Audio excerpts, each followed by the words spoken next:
Hello, co-workers! How are we all doing tonight? Let me adjust my screen here. There we go. Hello! Hi, medic! Hope you're doing well. Happy Thursday to everyone. Hope you all are on your way home from school, work, had some dinner maybe. Have been hydrating and feeding yourselves. Let's see here. Let me adjust all my settings here. So hopefully my mic is okay. I think you all know, I think like last week, the cable to my microphone basically disintegrated.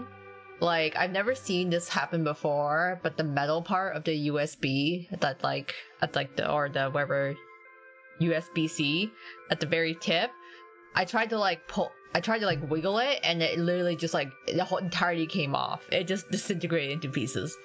I had to get a new cable, but I honestly swear my settings have not sounded the same ever since I replaced that shitty cable. It was like I had the perfect setup with that shitty cable, and now that I actually have a brand new cable that should actually make things sound better, it's just not the same. But I think I may do with what I have at this time. Been a long day, still looking forward to this. It's been kind of a long day for me too. Had work, had to go to like an appointment, come back, eat dinner, and then now I'm here. I'm looking forward to it. To playing Lover's Enigma as well. This game just came out yesterday, so it's funny enough, I was like, oh wow, this game came out pretty fast, but then I realized the last time I played Lover's Enigma, I played the demo. And I played the demo back in July of last year, apparently. I had to go back in my live streams, and apparently it was July of last year that I played a demo for this game. I'm like, oh my god, it's been a year? Maybe because I'm so used to like Kickstarter games or just indie games in general taking like 2 to 5 years to release, that I'm actually generally surprised when a game gets released within a year after its demo comes out. So I'm pleasantly surprised though, but looking forward to it. Have you liked the full game so far? I've enjoyed playing it so far. Now, interestingly enough, I just checked, and apparently my old save files, so when I played the demo, all my save files are actually, you can see here, July 17th. That is when I last played this game, because I made all these save files. But I want to enjoy the full game in its entirety, so we'll play through it again. Kind of re-jog my memory on things. I'm not sure if there's a common route that branches off into each of the guys, or if I want to, or if it's like you automatically pick a route at some branching point and go there. I actually don't know. Admittedly, I'm biased for Haruki. I don't know if there's a suggested play order for the love interest, because some Otome games are like that, where like, oh, you want the full experience, you should like do all these other routes first, and you know, to get like the final guys to like piece it all together. I don't know if that happens here, or their stories are all like very diverse, but I am kind of biased for Haruki, so I might just end up trying to go for him first if I have the choice for it. I think the game might make it obvious, but I'm not sure in terms of if there is a common route. I don't think there is. I think you kind of just pick a guy and then just raise his affection level.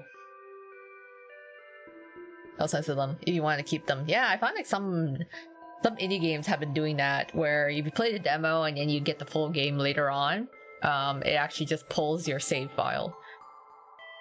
Haruko is certainly interesting. His design stands out especially. I'm also curious about our late husband, because not really a spoiler, but in the demo, you don't really get to see him. Like, I don't know, I'm actually very curious on what his whole story is gonna be, or how he's gonna be introduced in this game, because the demo didn't really show him in a sense. So I mean, of course, there's gonna be a lot of mysteries that we want to look at and going to solve as as expected, right? So I wonder if I have anything in my gallery. Oh, what do you know? I do have stuff in my gallery. Okay, well, no spoilers there. Don't look too close. I guess I have some from playing the demo. I don't remember how many days. I think it was like the first 2 or 3 days the demo went over. So, for me, my interest is Haruki, our late husband, and then the other guys. Who knows? I find that sometimes it's kind of interesting when there's Otome games where I'm not really into the love interests at first, but then I play the route and then I'm like, wow, I actually really enjoy it. That's happened before. Funny enough, that was Saint Germain's route in Code Realized. I wasn't really into Saint Germain. I was like, whatever, let's play this route, but I actually end up really loving it. So there's always surprises like that, which I enjoy. Let's see. Okay, yeah, we'll start a new game. Dive into Lover's Enigma to see what is in store for us.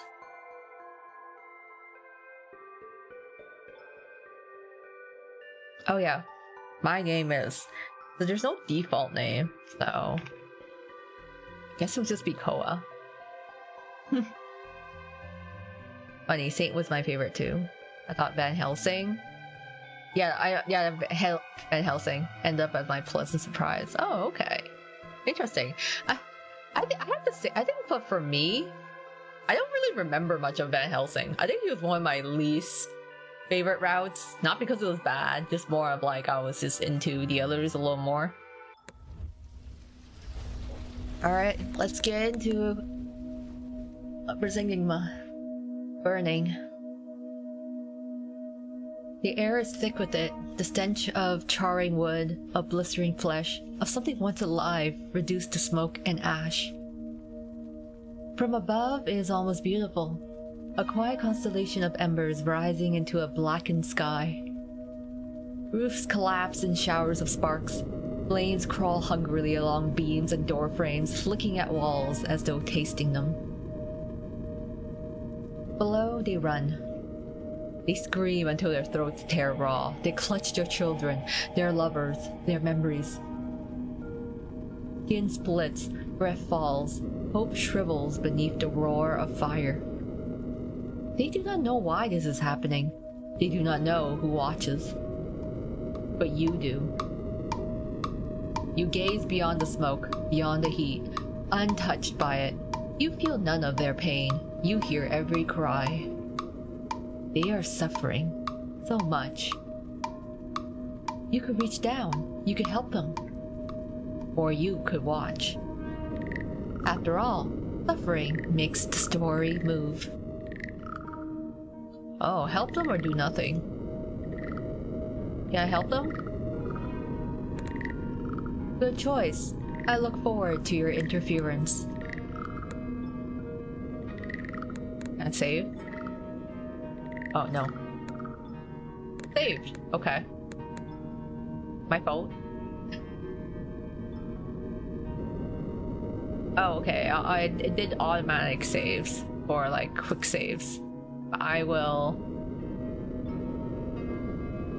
make more saves. Yeah. Oh wow, I've already used up so many of my slots. What am I doing? Alright. I want to overwrite one of my saves.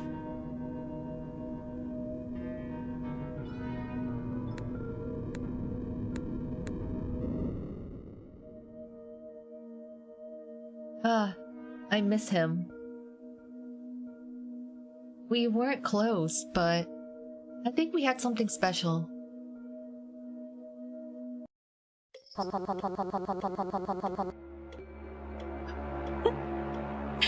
Oh, they got the Animal Crossing voice. I forgot about that. I want to point out too, voice acting or partial voice acting was on one of their stretch goals, but they didn't meet it. So I'm guessing there'd just be no voice acting. I'm sorry for your loss. It was so sudden too. Huh? Oh. Thank you. Thank you for coming. Don't worry about it. I hope you feel better soon. Thank you. Please, can you get a grip? These people are here to pay their respects and you're zoning out. Please don't embarrass me any more than you already have. Yes, Mom. What are we going to do about the funeral costs?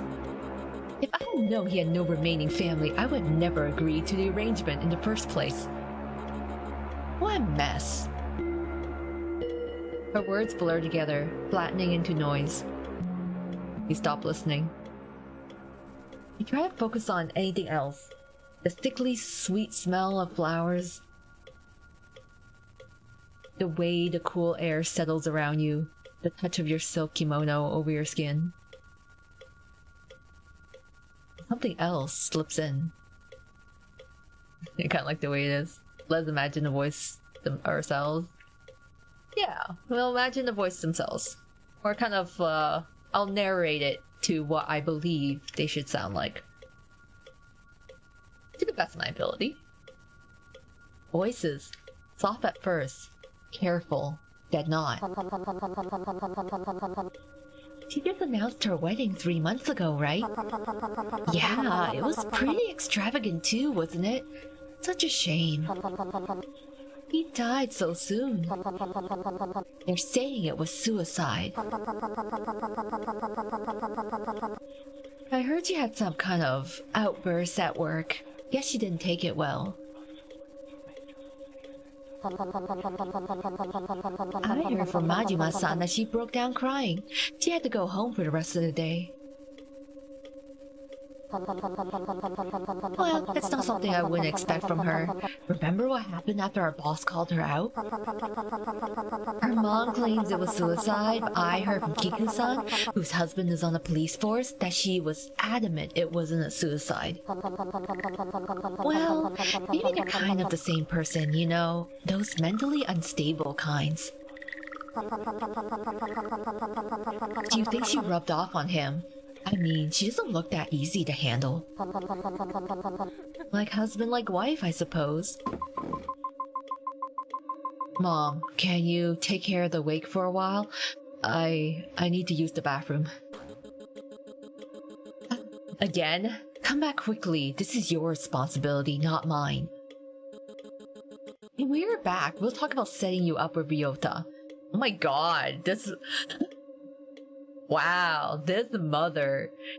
You're literally at her husband's funeral and she's already talking about setting her daughter up with another guy. Like the husband is not even in the ground yet. Comparing these two situations, learning he died versus the boss gold is pretty gross, yeah. It's like, there's like no sense of empathy.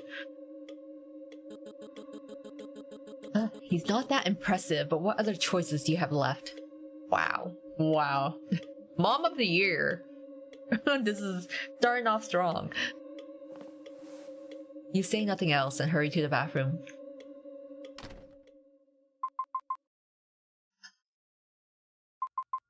It's okay. It's okay. Just breathe. Just ignore them. Oh, after looking through the phone, click the arrow button on the bottom right of the phone to back out. Oh, okay. We can look at our emails. Ryota, Red. Oh yeah, Kazuki is her husband's name. I forgot about that.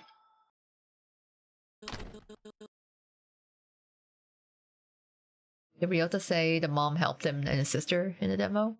What a gem. Yeah, I think Ryota was definitely, I think he is in debt to the mom. I remember that for sure. That's why he's kind of hesitant to go against her. Are you in there? Yoshida-san and the rest are here already. What did he say about embarrassing me? Get out of here now and talk to them. Are you listening to me?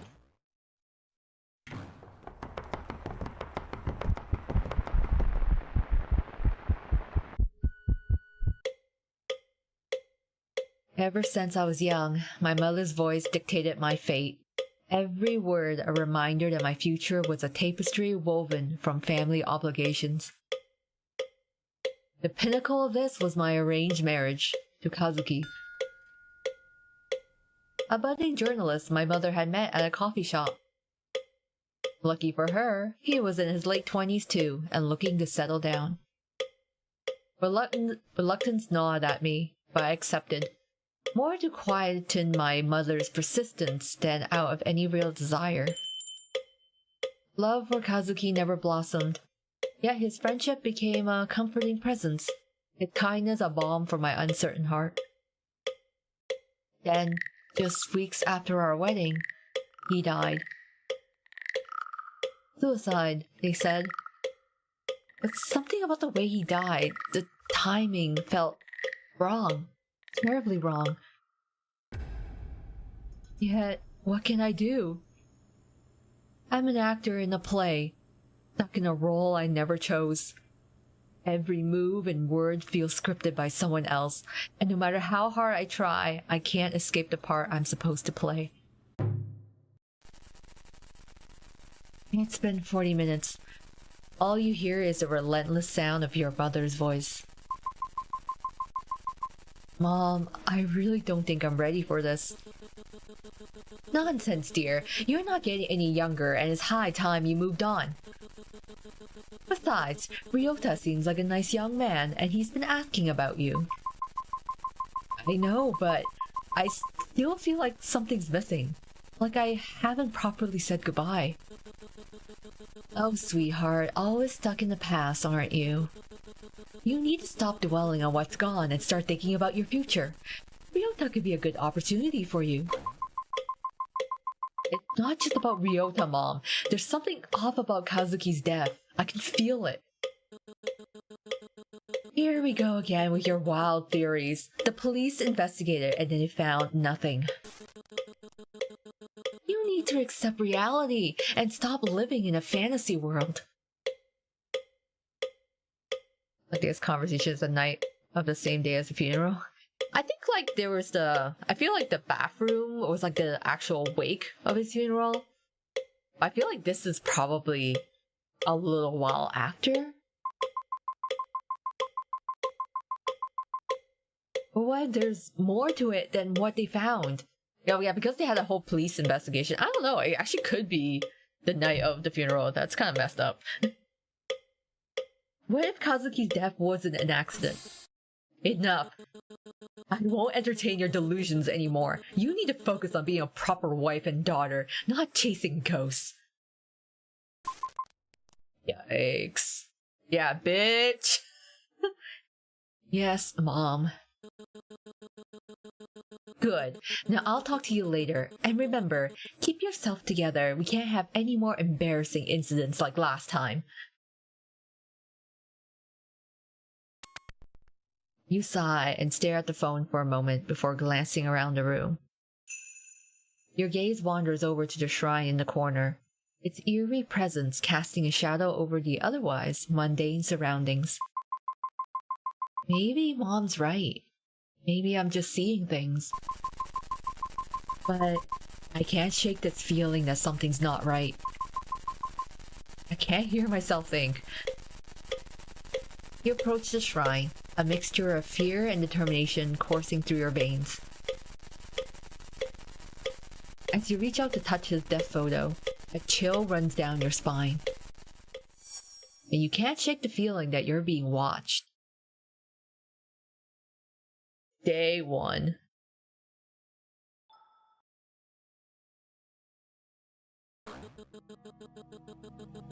Oh boy.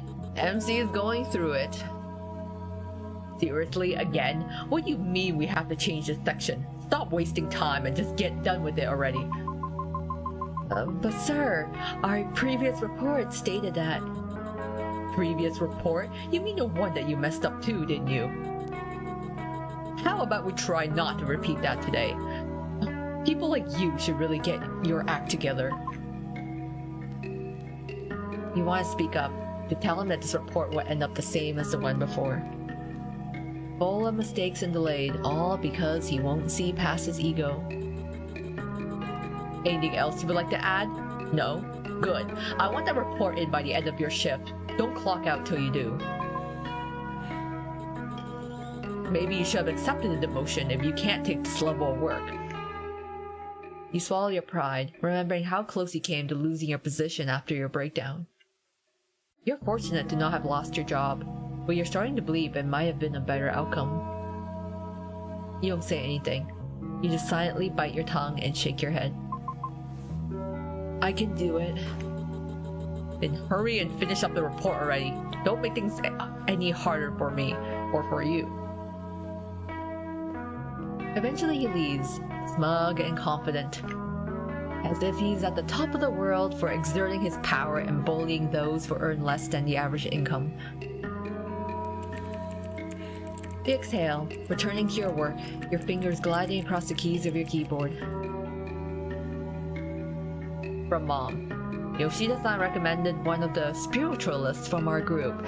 He will be contacting you soon. Listen to what he says, and again, don't embarrass yourself. And don't send Ryota home early again. Make sure you go home with him. I'm doing this for your own good. End of conversation. Not again. This is the third person she sent. From Haruki. Hello, greetings. My name is Otome Haruki, but please just call me Haruki. Your mother has provided me with your phone number in order to contact you with regards to your spiritual relationship issues. Are you free today for a quick chat? I promise. I won't sell you anything. Looking forward to getting to know you. All those emojis that he sent.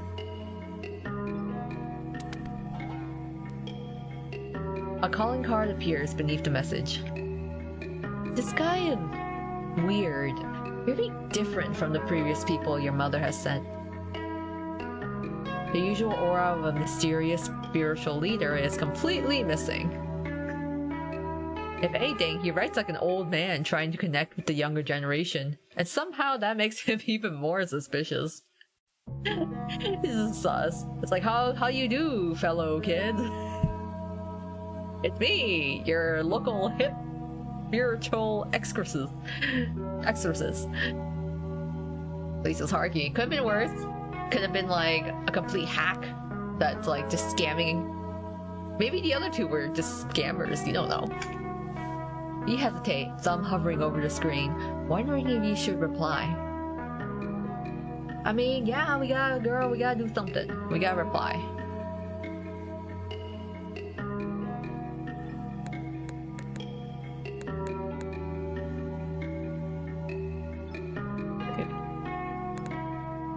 Oh, wait. I want to go to... save.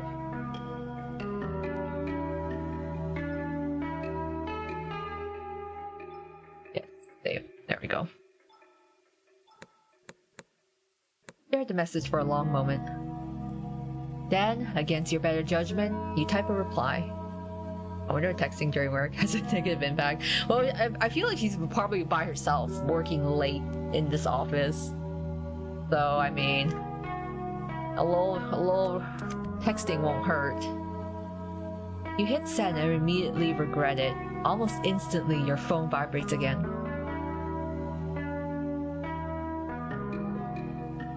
Okay, what is it? Look at his business card. It's so silly looking. Thank you for your help, but today might not be a good time for an appointment. No worries at all. Due to my heightened spiritual powers, I shall appear at the moment it is most convenient for you. Time, destiny, and scheduling conflicts are no match for me. My character. You stare at the screen. He's either incredibly confident, completely insane, or both. Many hours later. Remember to lock up after you're done. He tosses you the keys. They hit your desk with a sharp metallic clank, their ringing sound lingering longer than it should. You swallow another insult and pick them up, fingers curling around the cold metal. Your colleagues have long since left. The office is empty. Just you and the rhythmic clicking of your keyboard. You only have one paragraph left, then you can go home. So you type. All this mumble jumble. You freeze. The sound of a door unlocking echoes through the office. Maybe your boss came back?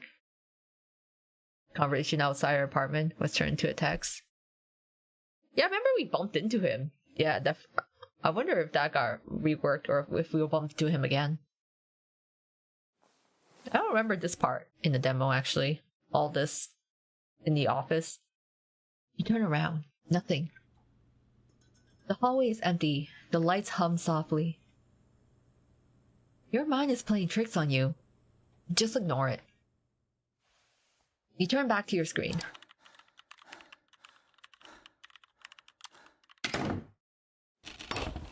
There it is again. You spin around just in time to see the door swing open. No, ignore it. You need to finish this paragraph and you're done. That's it. That's all. Right? It's your mind playing tricks on you. Did you take your medication? It's supposed to numb everything. You just need to finish this paragraph and you're done. That's it. That's all. You force your fingers to keep moving.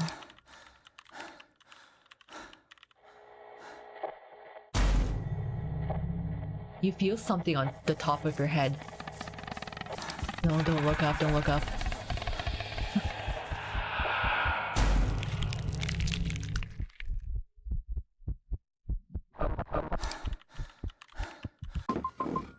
Not again, no. Leave me alone. Kazuki, help. Sorry, did I startle you? Ryota? What are you doing here? I thought you left. I did. But I said I'd be back. He lifts a plastic bag, looking a little sheepish. I went to get you dinner. But all the stores were closed, so... He pulls out a single onigiri, slightly squashed, but still retaining its triangle shape. Well, at least it got something. This was the only thing I could find. Sorry. I didn't mean to scare you. I should have texted first. He steps closer and places the onigiri on your palm. The onigiri is sad, almost pathetic. Clearly bought from the last remaining convenience store shelf, but somehow its oven-heated warmth heals you. You appreciate Ryota's efforts nonetheless. You didn't even realize how hungry you were. Ryota lingers by a door, hands folded around the plastic bag, like he doesn't know what to do with them. I'm surprised, like, all the stores are closed. I guess even the konbini's out of food. Was everything alright in there? Yeah, I was just heading out anyway. I see. Are you coping okay? Again. I'm fine. You don't need to worry about me. Your tone comes out sharper than you intended, edged with irritation. Maybe it's selfish for you to think this way, but there's only so many unintentional looks of pity or superiority you can take in a month. I didn't mean to overstep. He lowers his gaze, clearly chastened, fingers curling into the plastic bag. I just wanted to make sure. No, I'm sorry. I didn't mean to get so defensive. There's an awkward silence. Then he clears his throat, the tension in his shoulders easing a little. Ah, shit, you did it again. You pushed away someone who cared about you. I mean, I can't really blame her. It doesn't seem like she's got many people on her side. Except for Ryota. I know. I can do this. You don't need to worry about me, Ryota. Thank you. Is it the right thing to say? You don't need to keep thinking about it. Deep down, you already know the answer. Well, how about I walk you home? Not because your mom insisted every time, but I just want to. You're my friend. We used to walk home together all the time, didn't we? Back in high school. So it might be nice to do that again.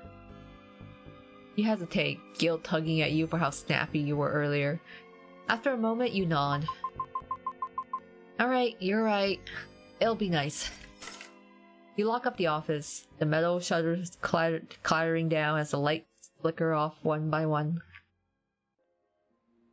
The city outside feels quieter than usual. The two of you walk side by side to the station, footsteps sinking without either of you noticing. It's interesting with all the backgrounds being pixelated. I wonder if they kind of just use like 3D assets and then just like made everything into black and white pixels. He does seem nice, yeah. I worry mom is breathing down his neck too. She probably is. She seems like an extremely overbearing person. Eventually you board the train, sitting next to each other in almost slightly uncomfortable silence.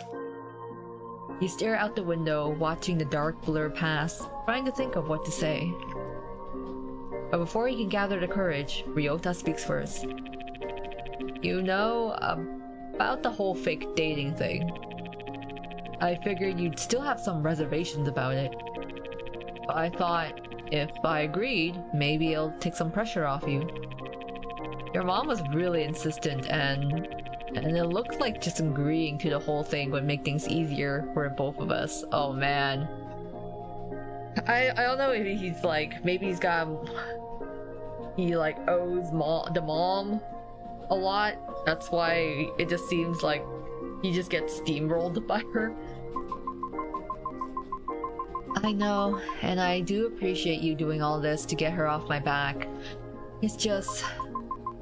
it felt like you just went along with it because it was easier than standing up to my mom. The hum of the train fills the space between you. I mean, she's not wrong. It just seems he's like, this is just like a pain, so I'm just gonna say yes. Shit, you said something unintentionally rude again. It is hard for me to stand up to her. She's helped my sister and I a lot when she asked. And I really thought it might make things easier for you if I went along with it. Well, the dating part might be fake, but I do care about you, regardless. That part is real. Right on cue, in the stroke of cosmic cruelty, Ryota's phone begins to ring. His expression stiffens when he sees the caller ID. He glances at you for a moment, then forces a small, apologetic smile. Sorry, it's your mom. He steps a little aside, posture straightening as he answers. Yes, ma'am. She's here with me right now. Yes, I'm taking her home. Yes, I understand. He nods faintly, even though she can't see him. The seminar? Yes, I'll think about it. I really do want to improve myself, but this weekend's a little... I'm sorry. I'll do better. Yes, ma'am. She'll be home soon. Take care. He ends the call, his hand lingering on the phone a second too long. I don't know, man. I think this mom is quite a piece of work. She might actually be worse than Riddle's mother. Ryota exhales quietly, gaze drifting downward. Sorry about that. He hesitates, then looks back at you, forcing a lighter tone that doesn't quite reach his eyes. You know how she is. Have you seen the new Moraemon movie? It's just mostly like based off of Doraemon.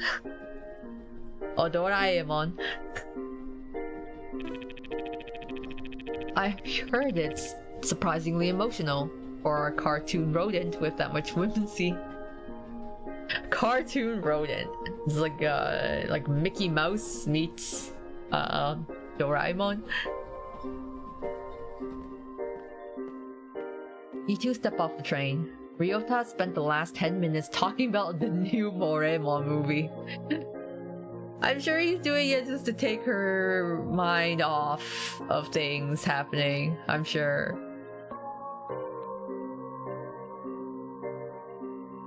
You didn't think he was such a big fan like he was in high school. Honestly, I remember mom gave her a cake in a demo. Oh, something Riddles would never do. But yeah, then MC. Oh yeah, MC did. Yeah, I kind of had an episode after. I remember. Like, you don't know if that's happening in her mind because she's also kind of losing her mind. But still, it seems he still has a room in his heart for that strange rodent creature you always thought looked a little off. Then again, it's been a while since Ryota looked this happy.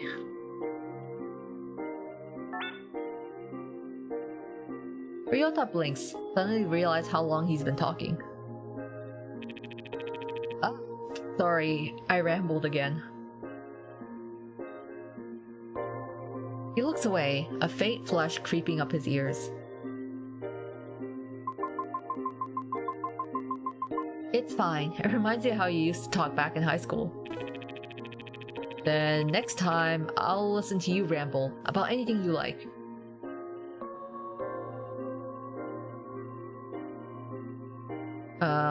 Oh yeah, okay. What do we want to do? General? Pharmacy? Get medication? Keep my sanity high, get incense? Leave incense? Do your bathroom? Oh, okay, yeah, alright. Those are my tasks. Alright, I still need to run a few errands. I don't want to drag you around town for all the boring stuff. It's okay, I don't mind. I don't really have anything better to do anyway. I don't want you to feel obligated to come. You've already walked me home. I don't mind. And I like walking with you. Hi Cross Emerald, welcome! Forgot there's a stream today. Yeah, we're doing well. I'm doing well. I can't speak for all of us. I'm doing well, I'll say. And we just kind of started playing Lover's Enigma. Basically our late husband has passed away. We're kind of we have a very overbearing mother. So we're sort of like, MC is not in a good mental state. And then Ryota's her childhood friend, I guess, or high school, at least they've been friends since high school. And mom is trying to set MC up with Ryota. They kind of have a fake dating scenario happening. I was sorry about the sudden silence on Tuesday's stream. I was knocked out of sleep. I hope you had a good rest though. I hope you've been getting enough sleep. Because I know I feel like I've been sleeping late this week. And I kind of just like pass out at night after after like work and everything. Fell asleep right then. And now the nightmare starting. But yeah, all the yandere scenarios happening. That's true. I mean, Riley's demo ending there was it was getting pretty wild. Even it's just boring errands. And besides, if your mom calls, it'll probably be easier to explain why you're out so late if I'm there too. I suppose, and if you insist. Well then, where should we head off first? I suppose I should head to the pharmacy first. To the pharmacy? Oh yeah, I forgot we choose where we want to go. Let me save on my phone first.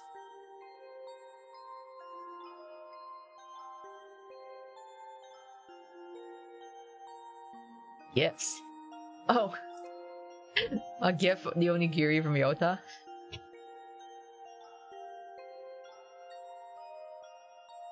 Gallery, history. Task list, contacts, okay. To the pharmacy we go. Big bong. The pharmacy smells like antiseptic and stale candy. Fluorescent lights hum overhead, too bright for this late at night.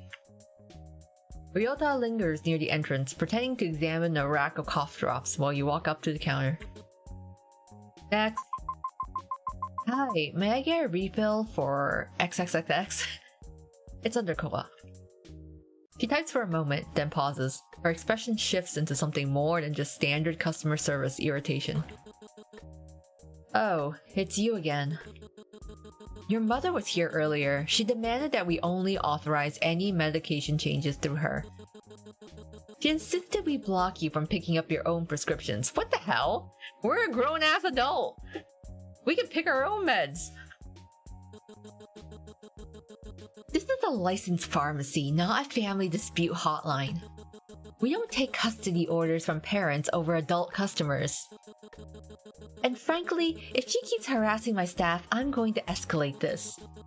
We can't have people threatening clerks because they don't like how medicine works. Apologize and leave without the medicine. No, I need my meds. Try to calm her down. Convince her to release the refill. I'm so sorry about that. She's difficult. But this is my prescription. I really need it tonight. Look, I know this isn't on you, but your mother comes in here and disturbs our patients every time she flares up on us. Give us a good reason why we shouldn't just get the both of you to go somewhere else instead. Because you're a pharmacist! Your job is to prescribe or just like provide us our prescription. Why are you gatekeeping?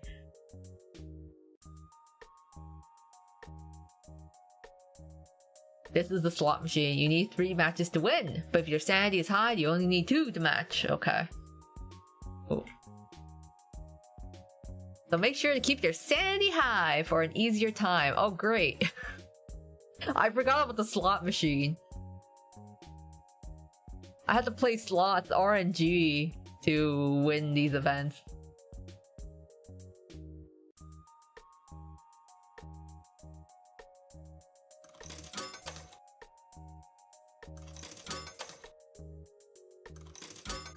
There we go. Yay! We did it! I see they've actually updated the slots. It was a little different than I remember. My mother is a handful. That's why I'm trying to handle this myself. I don't want her speaking for me anymore. The pharmacist studies you for a moment before her expression softens, though just a little. Yeah, I get that. My dads are kind of like that too. She sighs and starts filling the order. Not much you can do other than to silently accept that that's just the way they are. She hands you the refill, this time gently. Take care of yourself. And tell her this is a pharmacy, not her personal command center. Thank you. Yeah, honestly, who died and made her the queen? Like... I wonder what happened to MC's dad. I'm guessing he probably divorced or died. I mean, I would be surprised if anyone could put up with MC's mother. Ryota steps away from the shelves as you approach.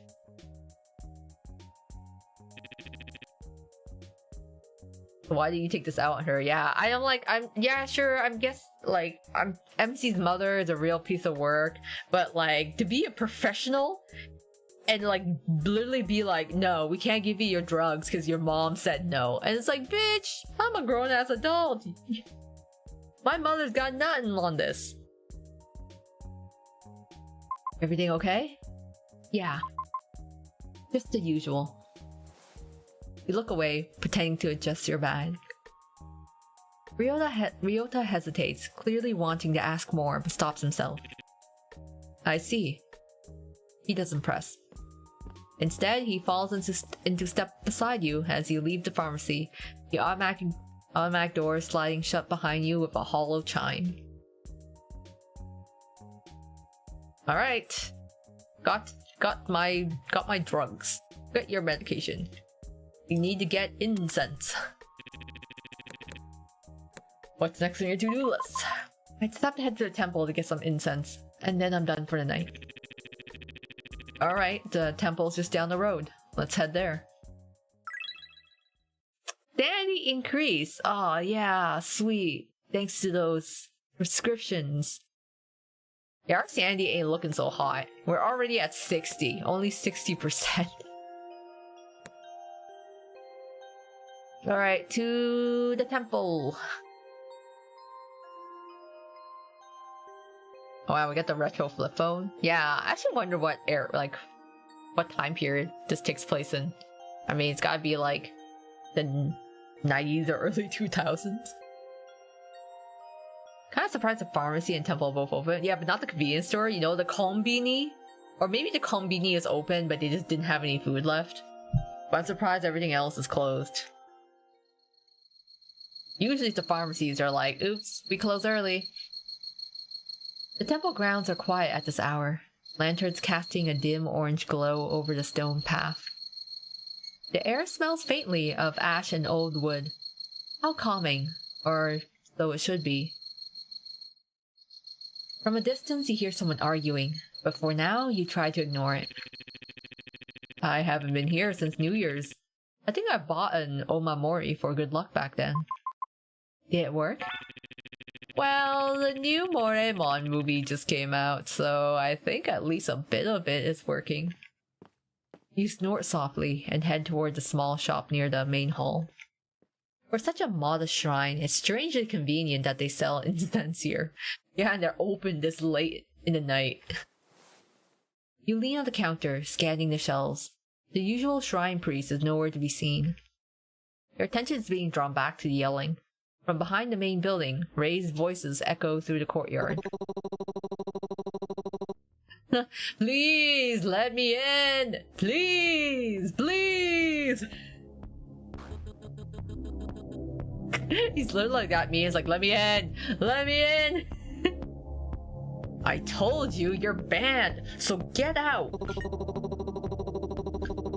What if I gave you this super limited edition talisman? It's one of a kind, because I made it myself. I said no. Now go away before I call the police again. The priest hurries back to the shop, adjusting his sleeves, face visibly strained. A visitor? Sorry about that. How can I help you? Incense, please. The usual. He nods quickly and reaches under the counter, handing you a small bundle. That'll be... He suddenly freezes, eyes widening as he looks past you. Hey! What did I say about entering the temple? Please hold on for a second, miss. The priest bolts from the counter again, running towards the direction he was looking at. I swear I'm going to make sure this is the last time. You pay and step away with the incense. I love that. He's just like this starts bolting. I feel like Haruki either has rope or prayer beads, I would think. Does this usually happen? Well, I think this is the first time I've actually processed how strange all this is. I guess every shrine has its regulars. Strange town, strange people, but at least you got what you came for. Crazy having a cat problem. Well, yeah, I guess there was like a broom before. He's just trying to get the strays out of the temple. Alright, leave incense for Kazuki, do my daily routine. Alright, my tasks are complete, and with just enough time to spare. And just before your mom called, too. You and Ryota stepped out of the lower street, the night air cool against your skin. The previous chaos from the temple before slowly fading into the distance. At least until... Wait! I thought my spiritual powers had failed me, but it seems I have managed to catch you after all. You freeze as someone skids to a halt in front of you, nearly tripping over his own feet. Oh, I guess he does have a rope necklace. Or I guess if you can call it a necklace around him.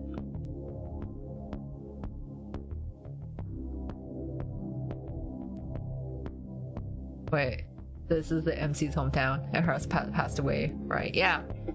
So this is MC's I guess, hometown where she works and lives. Husband passed away. Hello! I love how it's like smiley face. That's a lot of smileys. Ah, the vibes around your home are not immaculate. I can already sense the bad spirits wriggling around your abode. I'm sorry for my immaculate vibes, I guess. He really clocking our house as like, ooh, girl, your vibes, they're not given. Those are some nasty vibes. We're not at my house. What are you even talking about? Ah, sorry, I think I was reading from an earlier draft of this interaction. What?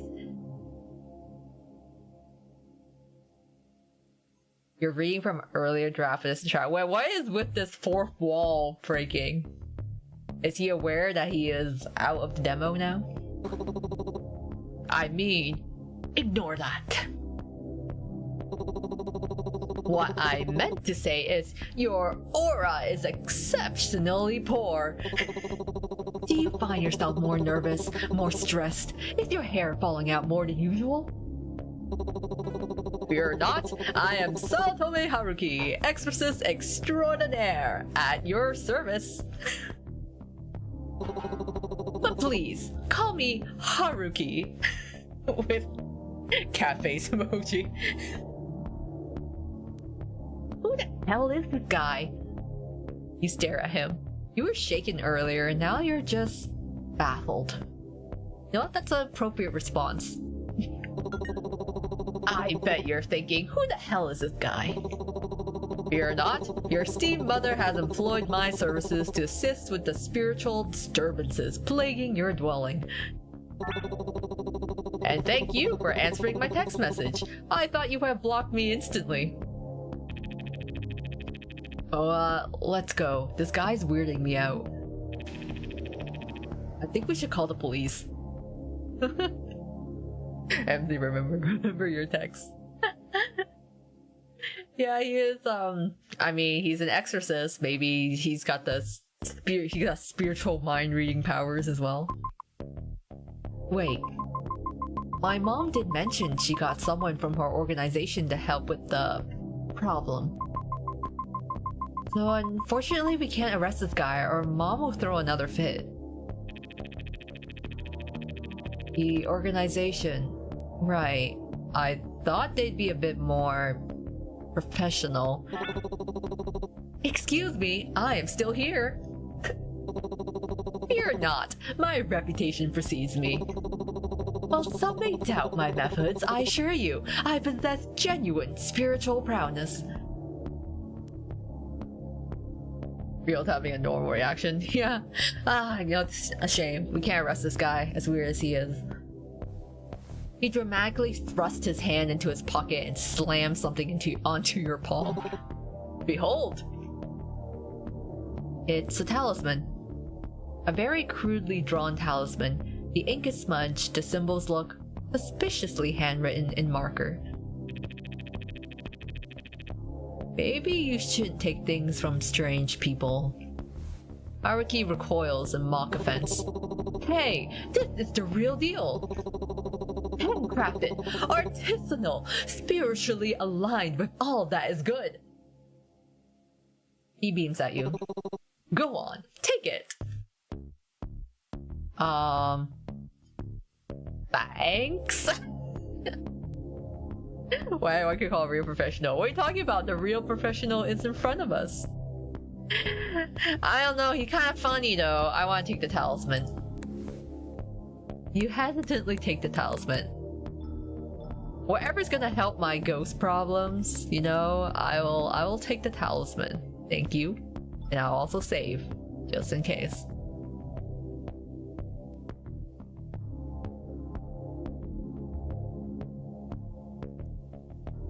Wait, can I say it? Oh.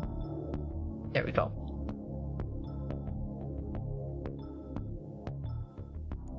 This is the wrong folder.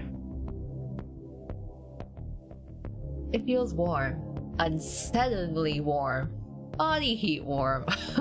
Wow, how nice of him. He even warmed up the talisman. He preheated the talisman for us. Thank you for trusting me. This marks the beginning of our sacred client-exorcist bond. Ryota looks at the talisman again, then at Haruki. We're definitely calling the police if anything weird happens. That's fair. As I said, I conduct myself with the utmost professionalism. Anyway, I shall now vanish, as the narrative has clearly decreed it so. Farewell, dear client. I will reappear precisely when the plot demands it. Until next time, spiritually burdened protagonists. He spins on his heel and sprints down the street, nearly tripping over a curb. Why is he running?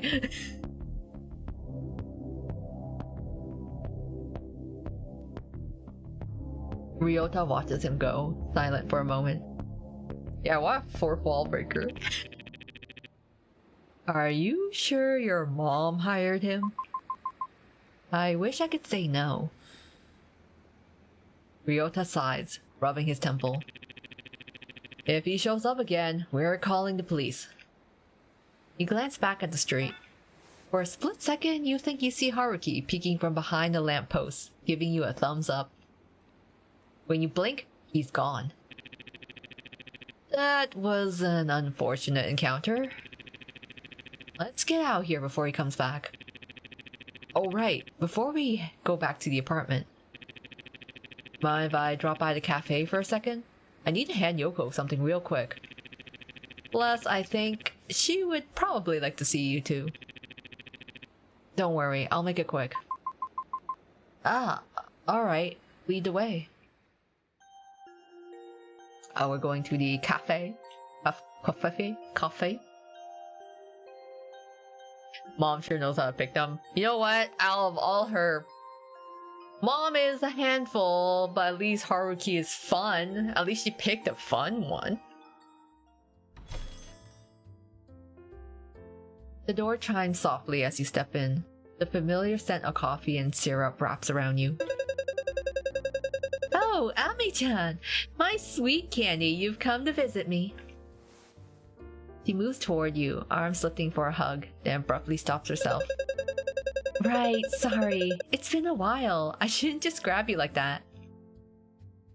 She turns, spotting Ryota. Oh, and he's here too. You brought my unfortunate baby brother. You don't have to sound that unhappy to see me. I'm not. I just rather see Koa. It's like ordering a really tasty burger but getting some soggy fries at the side. Calling her brother soggy fries. Are you calling me the soggy fries? I don't think anyone would call you a tasty burger. Yoko leans across the cafe table, chin resting in her palm, staring at you with an exaggerated sigh. I don't want to talk about you anymore, Ryota. Koa, we barely see each other these days. You're always busy. I'm always busy. The only time we see each other is when you drop by the cafe. Hey, I can't help it if our shifts overlap with our rest time. Totes despair. Maybe I'll open my own cafe someday. Then you can drop by whenever you want. Your own cafe? Yeah, it'd be a maid cafe. I didn't think you were the type to work as a maid. Who said I'd be the maid? I'm the manager. You're the maid. Me? What? Oh, ooh. Male maid cafe. Yoko, you're on to something here. Oh my god. Wow, just like the maid fan service. Despite your airheaded personality, your good looks and height alone make you at least 60% Ikemen material. We'll get the male maid cafe. You know, I mean, hey, they kind of look good. I'll admit, they look good. Especially, I forgot his name. Guy. I mean, even Kazuki is looking good. Kazuki. That looks good. As a male maid. I'm like, okay, Yoko, I see. Alright. You know, I vibe. I can get with this. I still prefer butlers, but I don't mind male maids.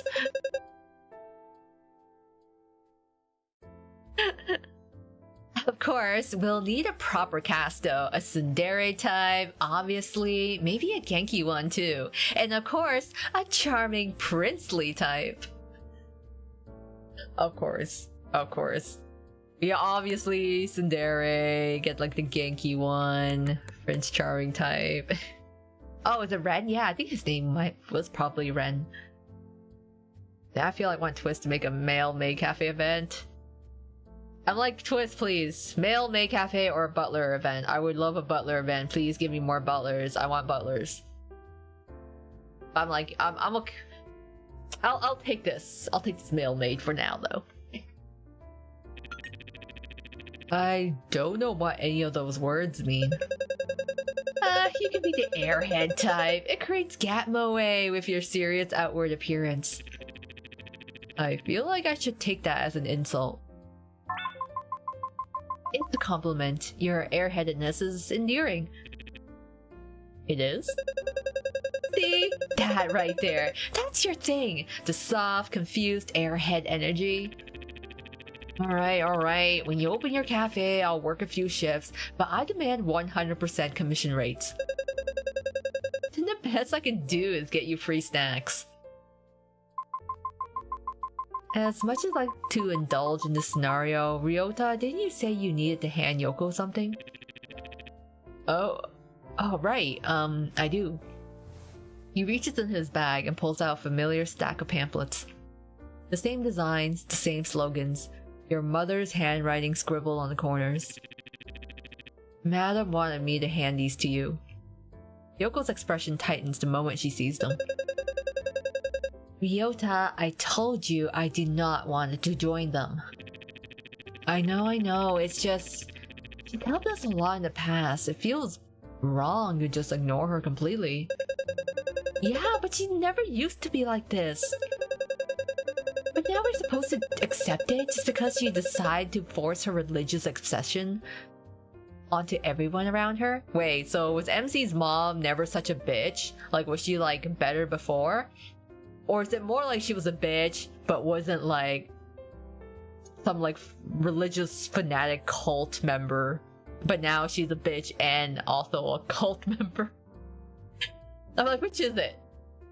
Was MC's mom always this bitchy? I'm sorry, but I don't think I can accept that. I just think it's only right to entertain her a bit.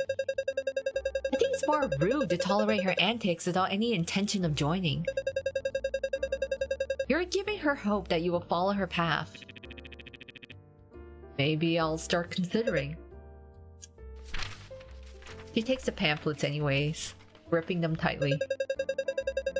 Take these for now, but you give them to me one more time, I'll rip out every single strand of hair from your head. On your head. I am just trying to be filial. Right, but at the expense of everything else. You clear your throat, a small sound, but enough to cut through the tension. Maybe mom got involved in that cult. Yeah, I'm wondering when she got into this cult. Ahem. Yoko blinks, then looks at you properly. Oh, sorry. Yoko forces a smile and moves back behind the counter. Sorry you had to see that. She clears her throat, straightening her apron. Well then. Yoko forces a smile and moves back behind the counter, flipping easily into her usual cafe persona. Anyways, I'm glad you dropped by for a visit. And I hope next time you won't be delivering any more of these items, Ryota. Noted. It is probably best if we get going soon. It is getting late. Yeah, go before I start charging you for staying. Just as you turn to leave, Yoko reaches under the counter. He slides a small croissant across the table. Oh, a croissant! She leans forward and gives you a playful wink. On the house. Croissant! She lowers her voice. Consider it an apology for witnessing our little argument. You nod, quietly grateful, and take it. The warm pastry feels strangely comforting in your hands. Take care, okay? And try not to let him drag you into too much nonsense. I can still hear you. Yoko only laughs, waving you off as you step back into the night.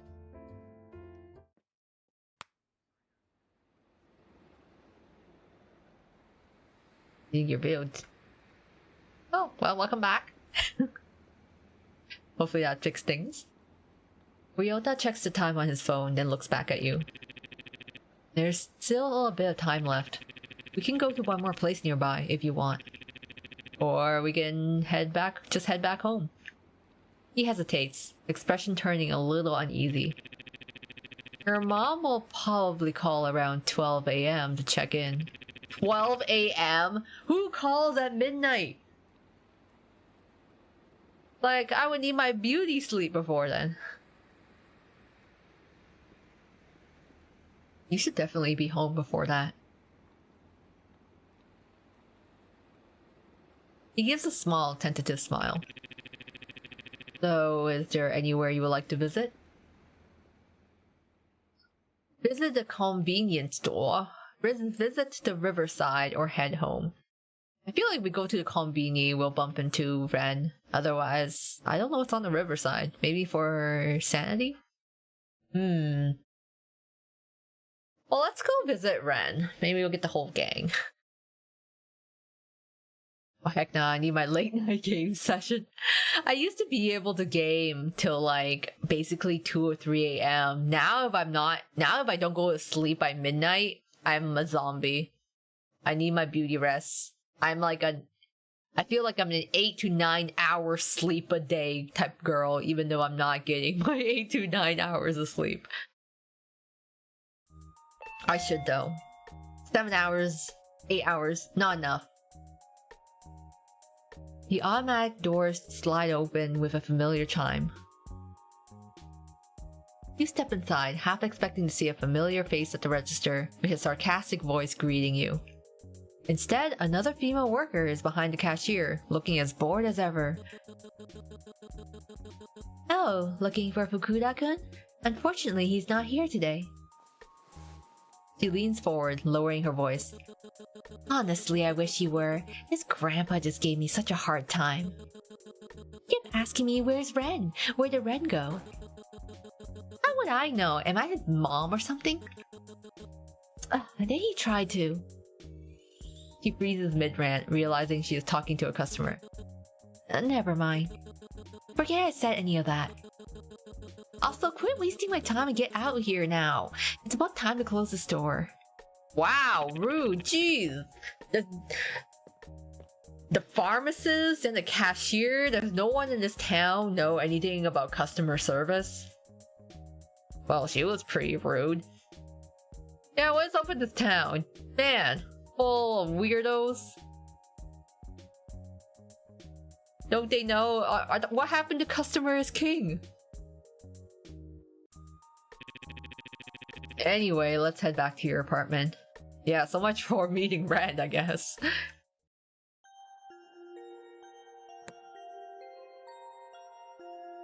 Let's go to the apartments.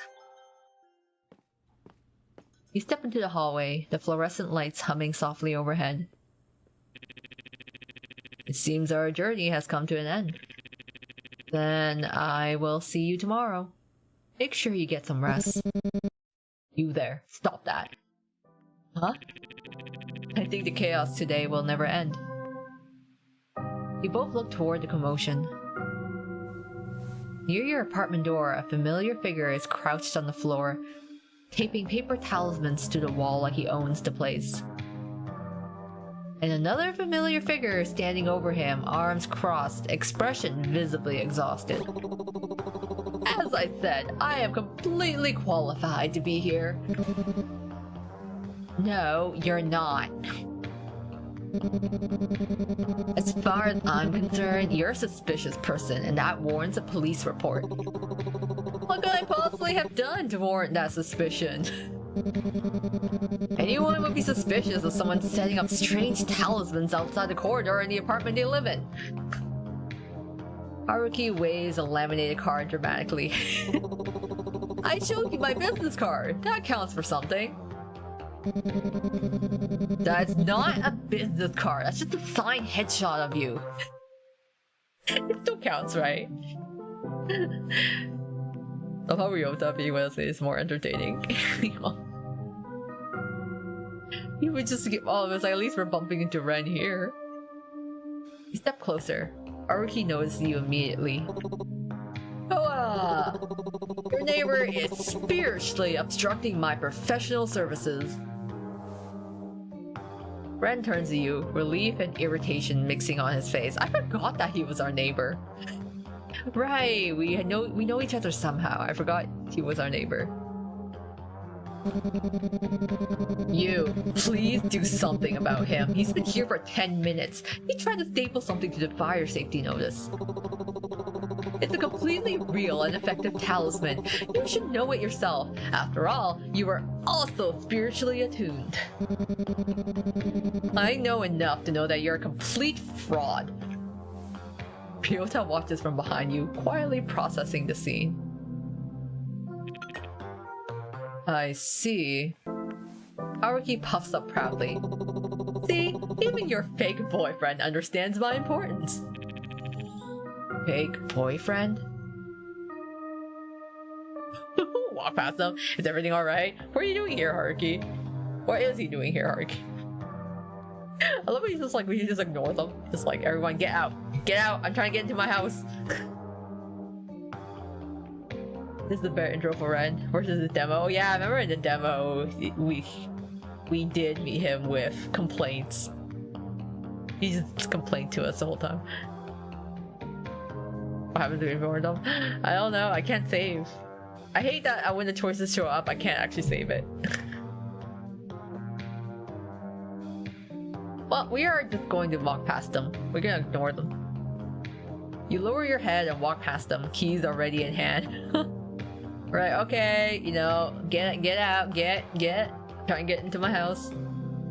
Haruki gasps dramatically. She is ignoring me! This is worse than spiritual rejection!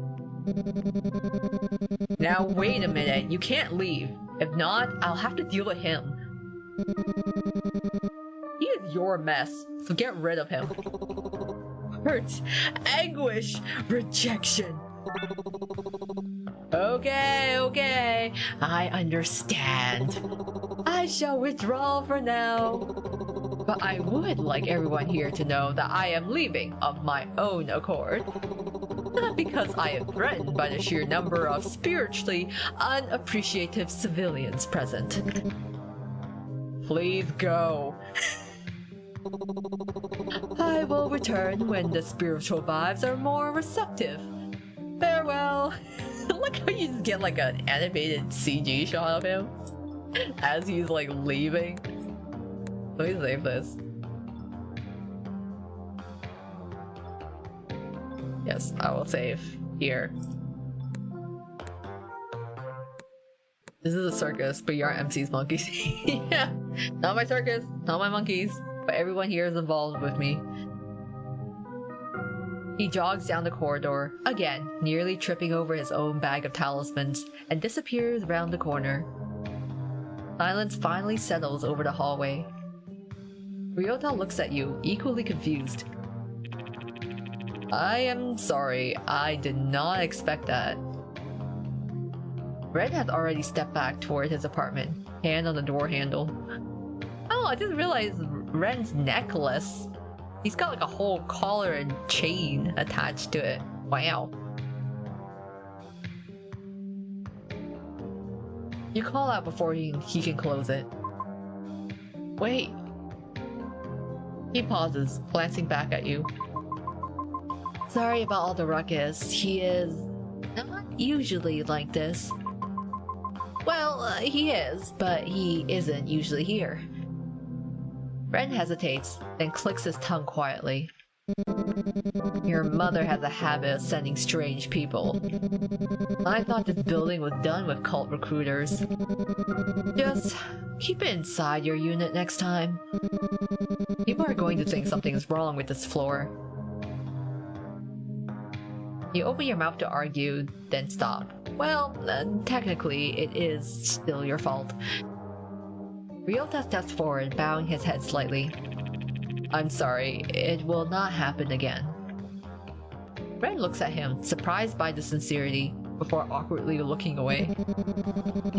Yeah, you better remember it. He gives a reluctant nod. Good night. The door closes behind him with a soft click. Just picturing Haruki running with a large sack over his shoulder. I just picture him just comically just like running away. Like Looney Tunes style. Yeah, I guess Ren's got the punk look. The baggy clothes, but with the punk aesthetic. MC's mom is definitely part of a cult, like jeez. She's been brainwashed. The hallway feels quiet again. Ryota exhales slowly and looks at you. That was unfortunate. He gives a small, tired smile. Your life seems very lively lately. You stand out outside your apartment door, keys in hand. The hallway is quiet again, as if nothing chaotic happened just minutes ago. Today was nice. I had fun walking with you. If you're alright with it, I would like to spend more time with you soon. I mean, only if you are up for it. His last name is Otome too. The Looney Tunes comedy could imply, oh yeah. That's right, Rama. No pressure. Well, I'll see you tomorrow. He gives a small nod, then turns and walks towards the stairs, posture stiff like he's afraid to look back. The hallway feels quieter without him. He's a little awkward, but he's trying, you know? You finally enter your apartment. A groan escapes from your lips as you finally able to kick off your shoes and collapse, exhausted, onto the couch. What an eventful day. Just as you're about to let out a breath and relax, your phone vibrates in your pocket. A message from your boss? Shit, you forgot to send a report. You're so caught up with everything that happened after work and everything that happened after that you completely forgot about the report. You better arrive early tomorrow, submit it, or I have no choice but to write you up again. Jeez, okay, thanks, boss.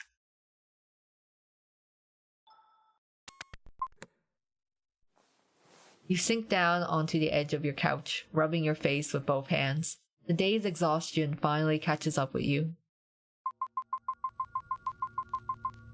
I can't deal with it anymore. There's too much going on. Both him and my colleagues. Everyone looks at me with the same pitiful yet annoyed expression. They gossip about me behind my back, yet every time they see me, they offer some unnecessary advice. It'd be so much easier if they just told me straight to my face that I'm weak. Ryota, I bet he thinks I'm... And Kazuki is deaf. I just need to keep it together. Somehow. And then I'll be fine. I can't fall apart now. Not yet. Not with everyone waiting for me to fall. Maybe they're right. Maybe I am weak. Maybe I deserve their looks, their gossip. Maybe I deserve all of it. I don't think her apartment is trashed. I think it's just more like she's got some food and cups out. But overall, I think it's actually pretty clean. No, not again.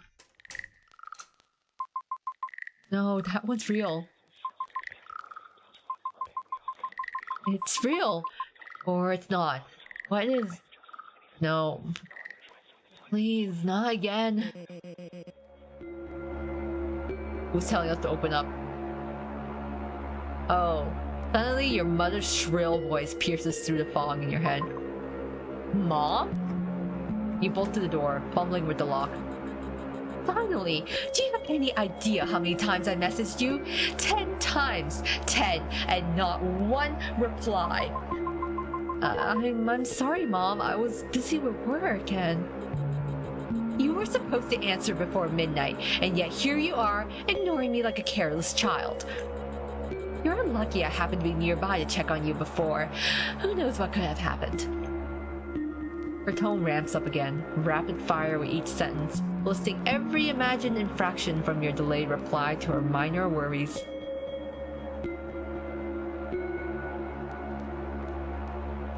You open your mouth to explain, but she keeps going. What if you have relapsed again? Do you think everyone has to put their lives on hold just for you? Don't take people for granted. You can't keep dragging everyone down because of what happened, chasing some false hope that Kazuki's death was more than suicide. I know I'm being harsh, but you have to listen to me. I am doing this for your own good. For a brief, fleeting moment, the scolding fades ever so slightly. Her voice softens, just a little, like she's almost caring. I'm only doing all this because I care for you. I love you. Your chest tightens. You want to run to her, throw your arms around her. Cry out for the mother you've longed for, the one who seemed kind and warm in your memories. Mom. But just as quickly, her voice hardens again, laced with judgment. The woman you once knew seems gone, replaced by this constant critic. Okay, so MC's mom wasn't always like this. But then at some point, she became like this extreme, overprotective, overbearing, like Karen type, just berating type person. Of course, you still need guidance. You must listen to me at all times. Yes, Mom. You nod, voice small, trying to placate her. Slowly, she exhales, her posture softening as she steps back. Good. That's my precious daughter. If you just listen to me, everything will be fine. Everything will be fine.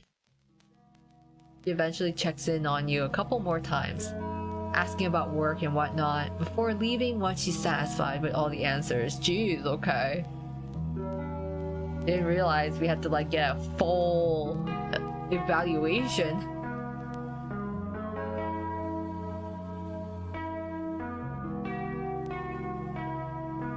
She turns and walks away, her heels clicking down the hallway. The silence that follows is heavy, your chest tight, your mind buzzing with everything she just said. I'm like, what's her mom doing around like 12 a.m? Just coming here to like yell at her kid? For a moment you wish the warmth had lasted, that the mother you remembered was still here. But all that remains are your memories, and a nagging echo of her care mixed with judgment. You close the door behind her, leaning against it, letting out a long, shaky breath. As the silence settles, a sudden tremor courses through the room. The furniture rattles, and that unsettling croaking noise fills the air again, sending a shiver down your spine. You thought it would be gone by now, but it's still happening. No, what was it? I need to check my phone. Ah, right, we haven't done the rest of our task yet. Oh no, crap! I must have forgotten to leave the incense out for Kazuki. Oh, damn it! As you approach the shrine, it begins to shake violently. Kazuki's death photo slips off the altar. Oh jeez.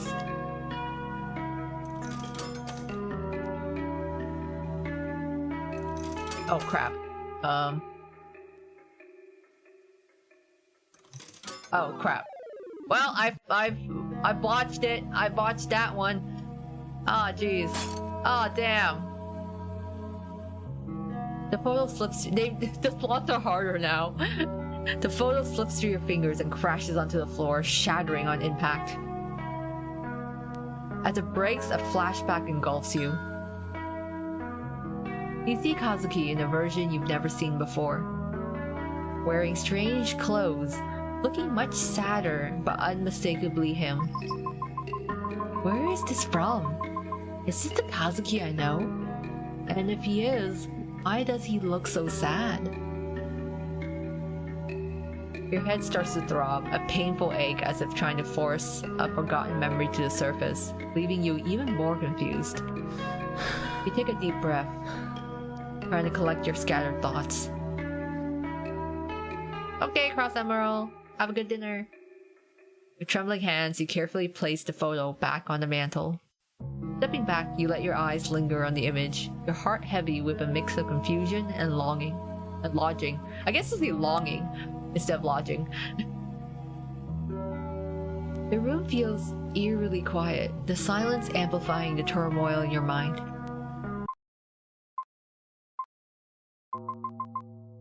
Kazuki? Yeah. I'm losing again. That's not good. I need to calm down. I need to calm down. What did she tell me? What was it? The bathroom, yes. I have to get to the bathroom. Normally you would get actual help in order to keep yourself together. But that's not an option for you, at least not now. So this is the next best thing in keeping things under wraps. Oh, the rhythm-based game. Your goal is to match the beat by pressing the arrow keys at the right time. Okay. Keep calm, steady your heartbeat, and remember, suppress it. Now playing, I want udon for dinner.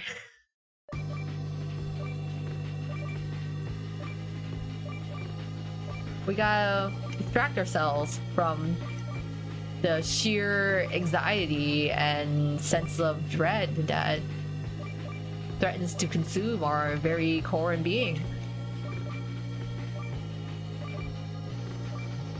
This is a very ominous song for wanting udon for dinner.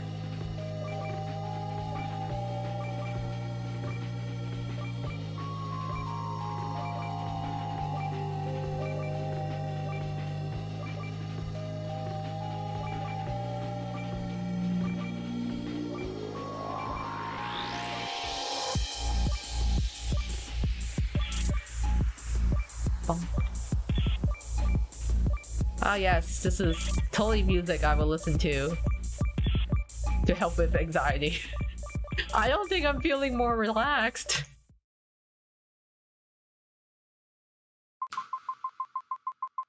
Okay, I'm fine. I'm good. It's under control. My head hurts. I should go to bed. Oh, hey, we have a map of our room.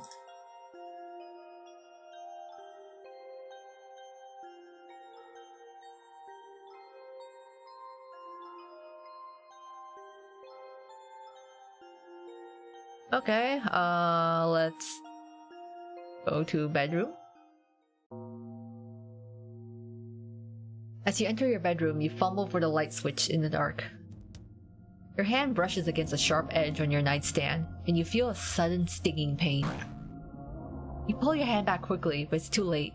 A small, deep cut begins to bleed. Shit. You grab a nearby towel and wrap it around your hand, pressing deep into the cut, trying to stop the bleeding. Your vision blurs a little as you wince from the pain, but you swear you see a weird symbol form amidst the blood splatter. Boyfriends, husbands, exorcists, even the stupid apartment. Seriously, I wish Mom would stop meddling with my business and making me do all this for her. Just as you say that, your phone buzzes. From the glow of your screen, you read the words, 3 unread messages from Mom. I'm exhausted. I need to sleep. Can't deal with anything anymore. As you lie on the bed, your head swirls with the afterthoughts of today. Mothers, ghosts, boyfriends, husbands, duty, sins, voice, and most importantly, you. Do your choices really matter? You can't help but worry about yourself. You can sense that things are changing, and no matter what you do, you can't stop it. You don't want to sleep just yet. There's so many things to do. But your eyes give out as you lay there on your bed.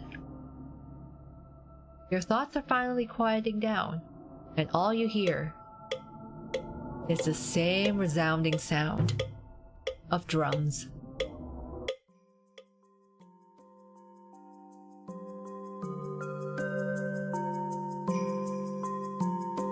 Every night the dreams return.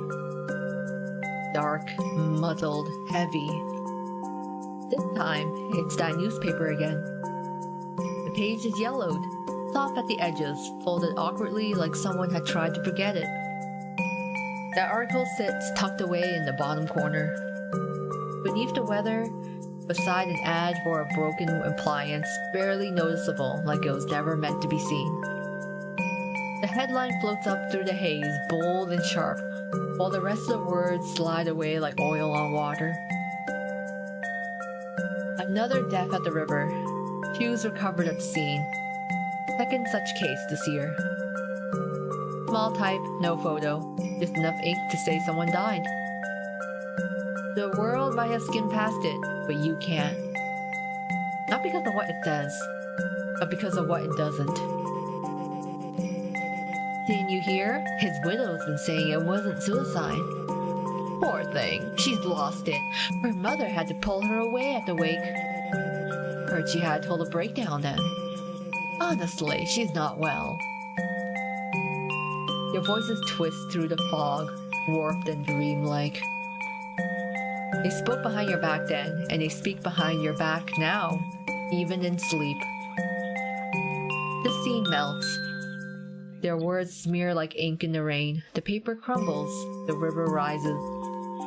But that sentence, the one no one cared about, remains. Like it's asking you to not forget it. Even if the world already has. Day 2.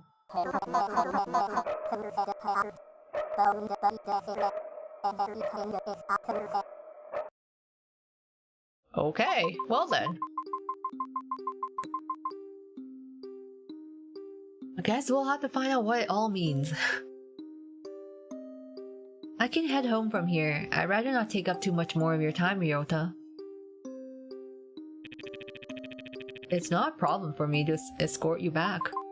Oh, well. It's just that I have to get some stuff on the way home. Dinner and such. I won't insist then. Have a safe walk home.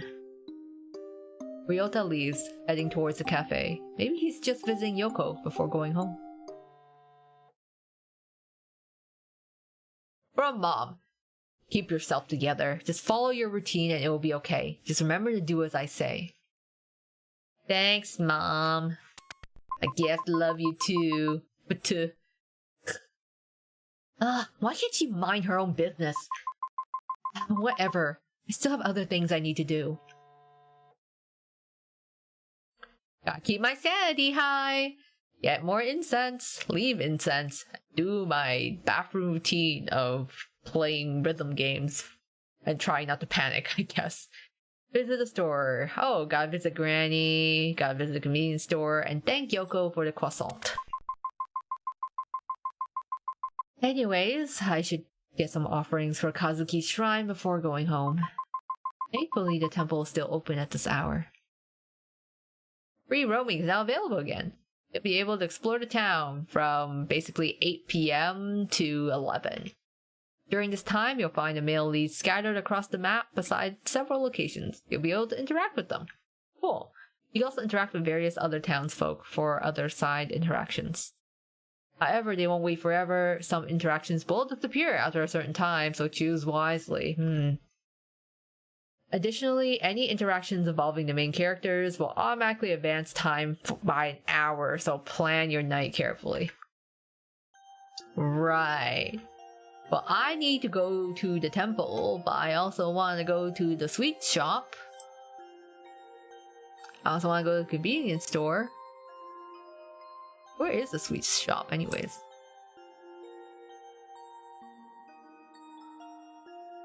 Apartments? Cafe? Alley? Oh, sweet shop. Yeah, let's go see the sweet shop. Oh, Granny. Well, oh, hello. Welcome, welcome. Hi, Granny. Sorry, I just need to make a quick trip to pick some things up. I won't be here for too long. Nonsense. Stay for as long as you want. In fact, if you like, I can brew some tea for you in the back. You seem so stressed out. Oh, and besides that, where's little Kazuki? I never see you two apart. Two peas in a pod, as they say. Ooh. Kazuki, he passed away recently. Oh, I'm so sorry, dear. Could it be that he was the poor boy on the news? Silently, you nod, confirming her words. I feel like your Granny is on a step stool. She's so short. Oh, how tragic. I'm so sorry. Come here, my dear. Yeah, let's get a hug from Granny. After just a moment of hesitation, you walk toward Granny, feeling the warmth of her arms enveloping you, the touch of comfort you've been unknowingly needing. She gently rocks you back and forth. You're going through so much, poor thing. Are you doing okay? You give the tiniest of nods. You're being very strong. He stops to hold you at arm's length. You're welcome to stay a little longer in my shop if you wish, but... He pauses for a second, letting go of you to disappear into the back room, only to reappear moments later holding a punnet of strawberries. Aw, strawberries. Please, have these. They were always Kazuki's favorite whenever the two of you visited. Oh, how much would that be? He pushes the strawberries towards you. On the house. Please, pass Kazuki's my well wishes, wouldn't you? You gratefully accepted the strawberries before glancing at the time. Thank you, Granny. I'll just get what I need. It takes you a moment to gather everything else you need, money in hand to pay Granny for them. It's quite alright, my dear. Feeling touched by her kindness, you pick the items up and leave to carry on your other task. Oh, it's so nice of her. Visit Granny. At least Granny is kind. Increased her sanity by 5. Only by 5 though. Aw, thanks, Granny. How nice of her. Oh yeah, pick up incense. Right. Where was the temple? Oh, temple. Yeah, temple. Okay.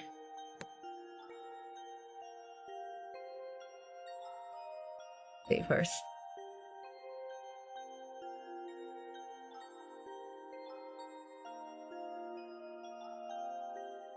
Alright, temple. Go visit. Oh, hey. As you approach the temple, you see Haruki being hastily escorted out by an irate monk. Seriously? Stop handing out your business cards to people trying to pray. This is a holy ground, not a business conference. Haruki, unperturbed by the monk's anger, tries to defend himself as he's pushed to the exit. Whoa! Your boy on the grind for that bread, you get me? I'm an actual exorcist. I'm here to help. That's enough. We've had it with your antics. Leave before I call the police again. Jeez, I'm doing what's called marketing, alright? People need my help, and I'm not going to stop spreading the word. Sure, let's speak up. Excuse me. I can vouch for him. He is an actual exorcist. I'm actually one of his regulars. The monk turns to you, his brows furrowed in skepticism. Young lady, you cannot be serious. This is clearly a con man. You need to be more cautious. People like him prey on the vulnerable. I understand your concern, but he has genuinely helped me. I wouldn't be defending him if he wasn't the real deal. The monk studies your expression, his stern look softening slightly as he considers your word. You honestly believe that? It's hard to believe anyone would find help from such a character. See, I told you I'm a real exorcist. Just trying to help people, no scams here. Give me a chance and I promise I'll respect your holy grounds. No funny business, just good old... Monk sighs, clearly torn between his duty and your assistance.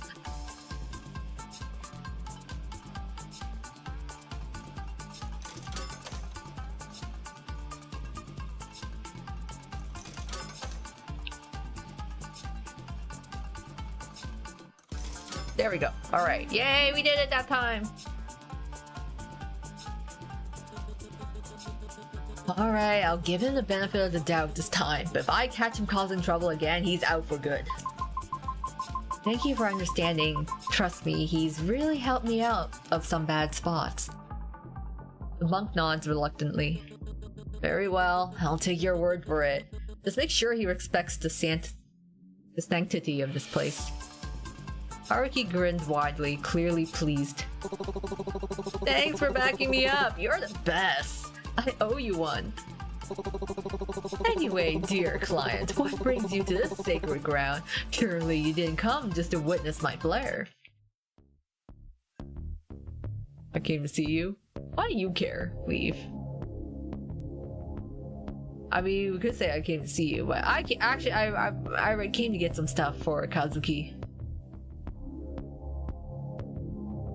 Or we could say I came to see you. Just you know, but in truth, we're kind of getting stuff for Kazuki. Oh, how flattering. I must admit, this feels more personal than professional. But I'll graciously accept such a compliment. Well, one compliment deserves another. Your presence is like a radiant light in the darkness, guiding us all with your incredible spirit. He gives you that wide grin. You can't help but sigh and shake your head as his usual antics. Certainly eccentric for sure. Your aura is so captivating. It must be the reason why spirits are drawn to you, and why I'm here too. You must have a spell on you, because whenever you're around, everything else just fades away. Okay, get on with it. Anyway, on a serious note, I must warn you about the dangers lurking around you. The world of the supernatural is like an intricate dance. Sometimes even benign spirits have their own quirks and challenges. Why, I sensed at your home the other day. I didn't want to mention it then to avoid scaring you, but... whatever's there isn't an ordinary spirit. It's something that's been festering for years. I take back my compliment. You're scaring me. Forgive my choice of words. What I meant to say is, there's something strange brewing spiritually in your home. But that's not something the strong and knowledgeable exorcists from the Otome clan, that is I, can't handle. So please, trust me, I'll help erase any evil that plagues your way. Anyways, I would love to stay and chat, but duty calls. Remember to contact me if anything happens. I'll be off. With a dramatic flourish of his coat, Haruki turns and heads down the temple steps, disappearing into the bustling streets. You watch him go, a mix of amusement and reassurance setting in. Despite his eccentricities, Haruki's presence feels undeniably comforting. Right. I'd better go get Kazuki's incense while I'm here. Alright. Incense. Picked up. We need to go to the cafe, convenience store, and then we good. Affection with Haruki increased. Ow.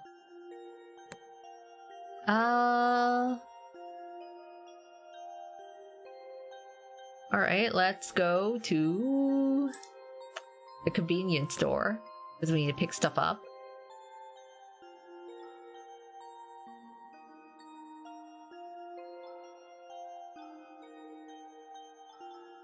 Okay, we go to the convenience store.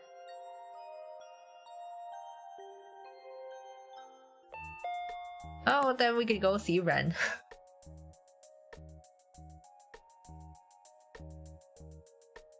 It's interesting when you're like going from the black and white backgrounds for like most of the game to like suddenly color. Ren gives the door a blank look. Yeah, I think the CG is new. I definitely don't remember this in the demo. Welcome. Oh. His face twists up in disgust. It's you. Look, just get what you need and go home. I don't need you to make a mess of my job too. You couldn't get enough of me, excuse you? As if you could get enough of me. Ren scoffs, but there's a hint of appreciation in his face. I don't have a clue what you're talking about.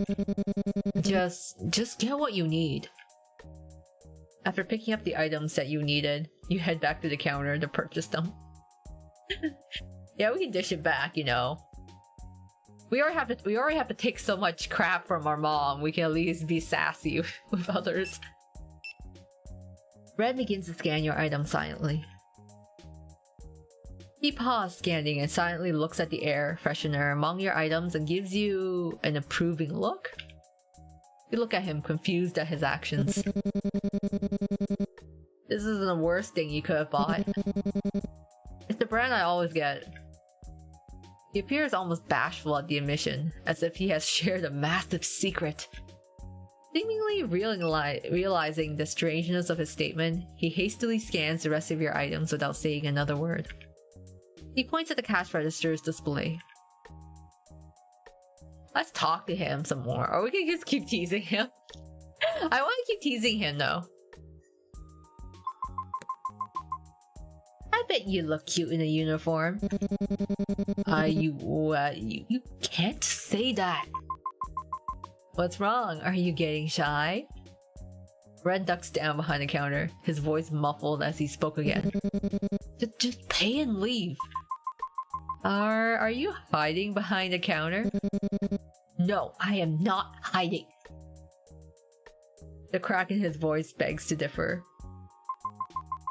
Oh well, I guess I should swing by the convenience store more often.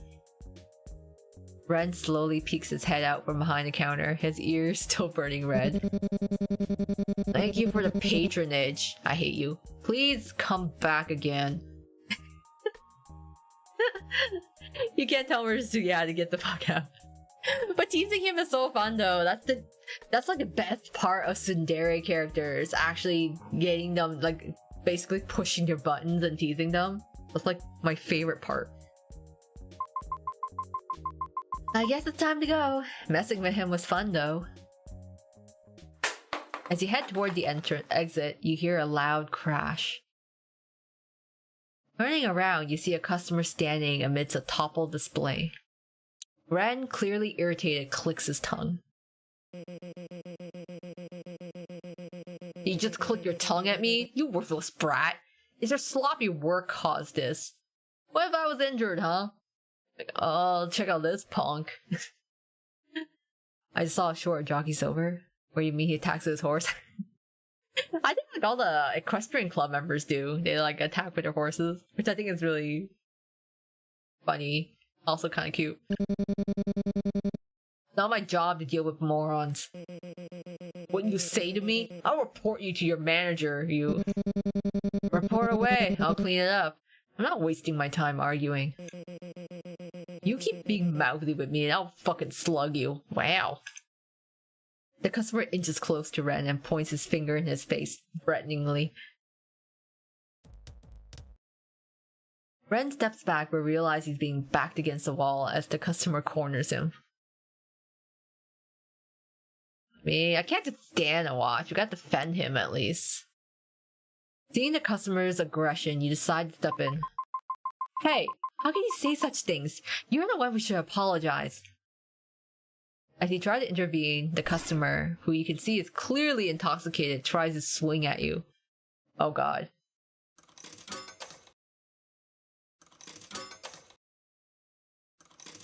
It's okay. We can take it. Yay, we did it! Ha! Served you right. Ren takes the mop in his hand and continues to hit the already down customer. Wait! Are you sure you can beat up customers?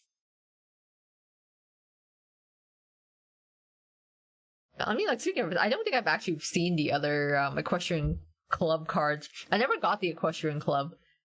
So I actually have to see what their attacks are like. Because I actually don't remember if they all attack the exact same or a slight variant. Oh, was I muted? Okay, strange.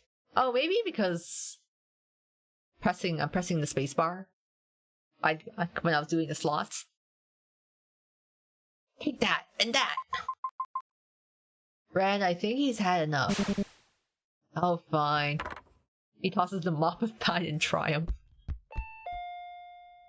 The customer drunkenly stumbles his way out, confused by the whole situation.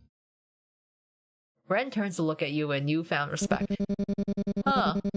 It was cool how you dodged that guy so quickly. Oh, what's that? I don't think I heard that first part quite clearly. You're saying how cool, amazing, and pretty I looked while standing up against that guy? I didn't say anything like that. It's just nice to hear some appreciation coming from you for once. I'll get used to it, but yeah, thanks. I guess that could have gone a lot worse. No problem, glad I could help. Plus, it was kind of fun seeing you swing that mop around. Yeah, it's called zoning, and you too, I guess. Aw, you do care.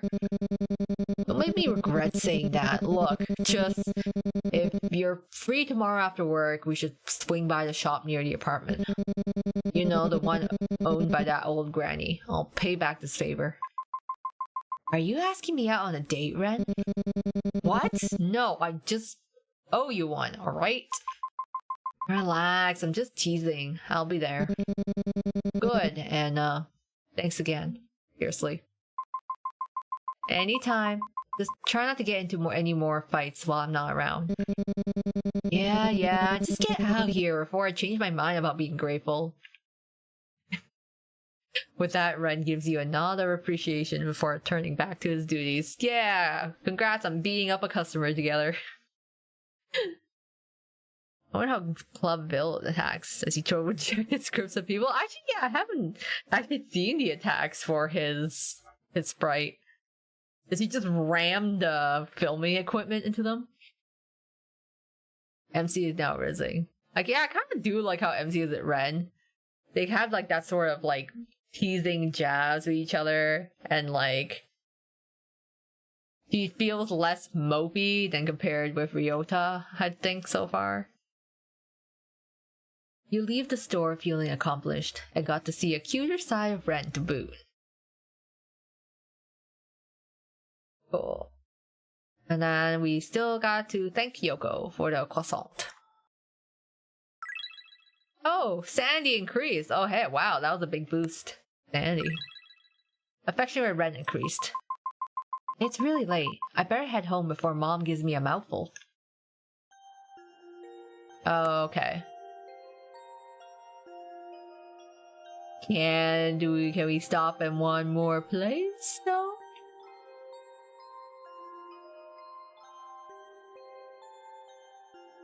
Wait, where's it go? The lower district? Parking lot? Convenience store? Riverside? What are you doing? Riverside, neighboring district, cinema. Wait, where's the cafe? Oh. I guess, like, yeah. He's not at the cafe anymore. So, okay, we go home then. Or do we have to? I mean, the library's probably closed, cinema's probably closed. Anywhere that's open? Maybe I can go to the river bend, at least. Or the riverside. Go near the river. You avoid the river. It reminds you too much of Kazuki. It's really late. I better head home before Mom gives me a mouthful. Okay, never mind. We just have to go home, I guess. To the apartments. Go home. As you step into your apartment, a knock echoes through the door. A voice calls from the other side. Hello, is anyone home? What now? With a resigned sigh, you approach the door. When you open it, you're met by a woman standing there, her hands clasped together in a formal manner. Oh god, this is the freaking cult people. Oh yeah. Have you found salvation through Hiroshi no Kami? Salvation? What do you mean? Hiroshi no Kami, the Divine One, offers wisdom, visions, and guidance to those who seek the truth. He is the light in the darkness, the savior of lost souls. You seem like someone searching for answers. Why not explore what he has to offer? Embracing his guidance might bring you the balance of peace you need to keep things in order. After all, in the midst of chaos, true balance is found through the light of the divine. No, I don't want to hear your words. Go away. No thanks. I don't really want to. You try to close the door, but the cult member wedges her hand into the gap. I hope you're ready to say goodbye to your hand. I understand your reluctance, but Hiroshi no Kami's light is too important to ignore. This path offers salvation and purpose, and turning away now means missing out on a profound truth. Please reconsider. Our door is always open, but the time to accept his guidance is now. God, freaking slots.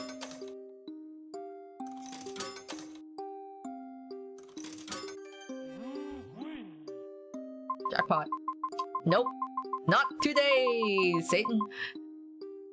I appreciate your concern, but now is not really a good time. I'll definitely check it out again, though. I understand it's not the best moment, but Hiroshi no Kami's guidance is essential. This opportunity to find balance and peace might not come again. Isn't your search for answers worth exploring? I'm really not interested right now. But think of the clarity and purpose you might gain. Just a brief visit could make the world of difference. I said no. I need to focus on other things at the moment. I see. Well, I'll respect your decision for now. I'll come back with more information if you're still unsure. Thank you for at least considering it. Remember, our door is always open. The woman bows deeply, and with a final lingering look turns away, leaving you alone. Thank God. I was like, I hope she was ready to lose some fingers, prepared to like slam the door behind me. I don't want to hear your cult words. Not today. After a long day, you decide to visit Kazuki's shrine. Compared to the day before, it's still relatively neat. I should take care of him first. I hope this keeps you at peace for tonight once again. Maybe it's my imagination, but the air around the shrine feels a little colder, and the feeling of gratitude settles in my bones. Was she sent by a mom? Quite possibly. I mean, apparently, like, we're getting all sorts of people coming to our door. Can't find a shirt of good quality for Clubville. I think he uses the clapperboard. I guess that makes sense. Like, what kind of equipment would you use to attack as a film studies member? He is using the clapperboard. Okay. Imagine just like, alright, and cut. As it like slices through your enemies. I'm like, okay, I could see that working. He smiles softly at the shrine. Good night, Kazuki. Oh yeah, let's offer the strawberries. We got strawberries from Granny. Oh wow, okay.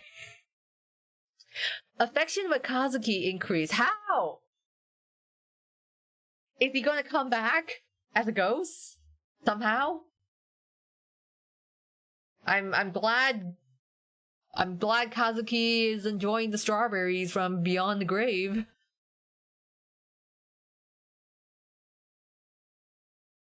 Let's tidy up the shrine. Work was tiring today. I'm sorry, Kazuki, but I'll do what I can. There, all better. Affection with Kazuki increases. Wow, okay. I'm glad he liked the strawberries and the tidy shrine. Now we got to leave. Alright, we did not get to thank Yoko for the croissant, unfortunately. Maybe tomorrow we can thank her. You're keeping it together pretty well, but there's no harm in making sure you're extra calm. Like music. I need to make sure my sanity is always at its peak. Sure, live at Yoko's. Normal. I want to see what normal mode is compared to higher difficulty.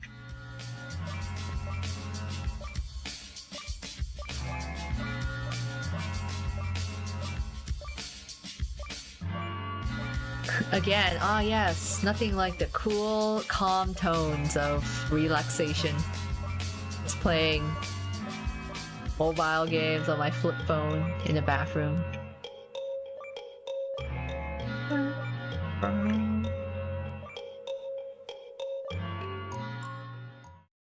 At least that song is shorter.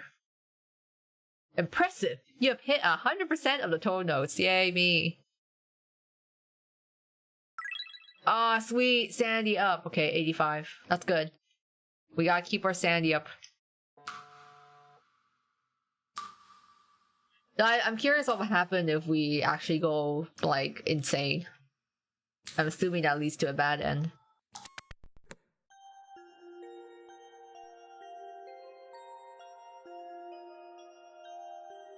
Oh wait, can we actually go out? Oh, afraid that the strange woman would come back. It would be best not to leave the house now. Okay, I'll thank Yoko later, I guess. With my window? The window remains closed from the previous day. You still want to open the window? No.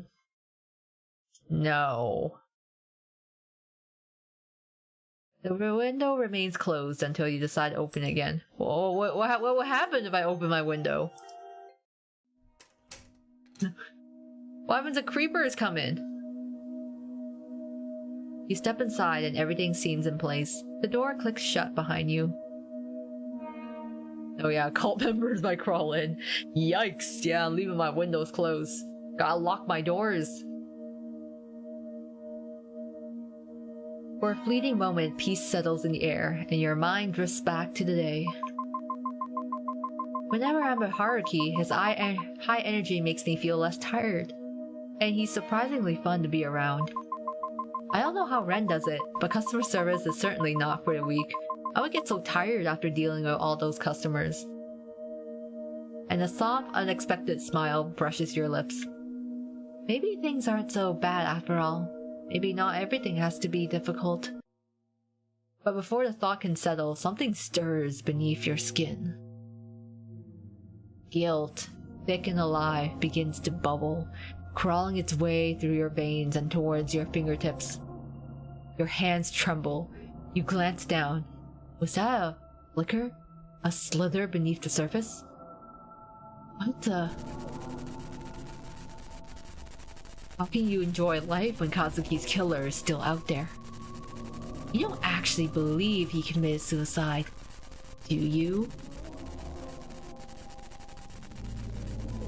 The accusation lingers, sinking its claws in. Your fingers find your nails and you begin to pick, anxiety bubbling up, choking your thoughts. No, you're already working on finding his killer, aren't you? Yet the doubt coils tighter. Are you making any progress? It whispers, persistent. Who gave you the right to smile, to feel any joy when Kazuki is nothing more than ashes now? Oh man, that guilt. Your nails dig into your flesh, tearing at the guilt, festering just beneath the surface.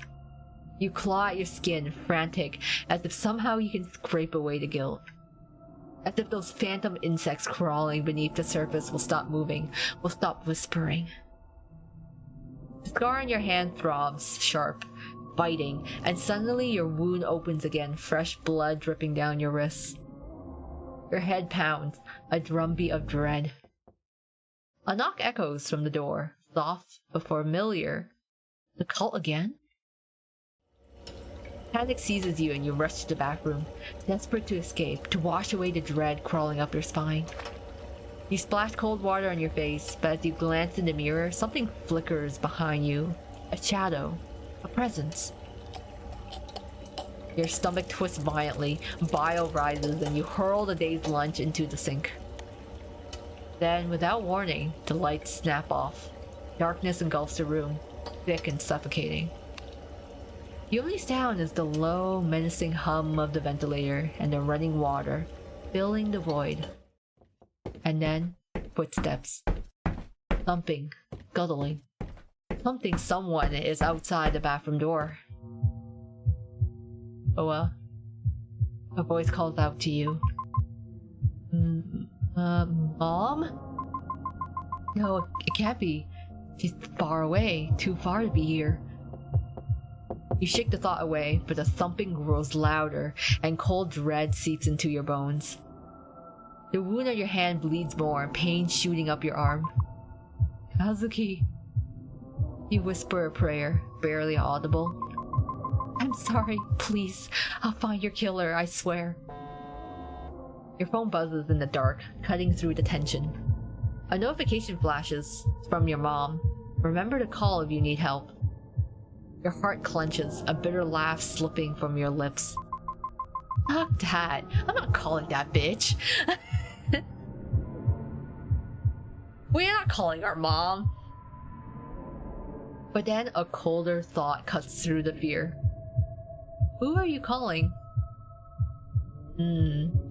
Guess MC didn't lock the door, despite that cult encounter. I'm like, but is it... Well, is it an actual person? Or is it a spirit, you know? Maybe it's a ghost that's like haunting. I want to save.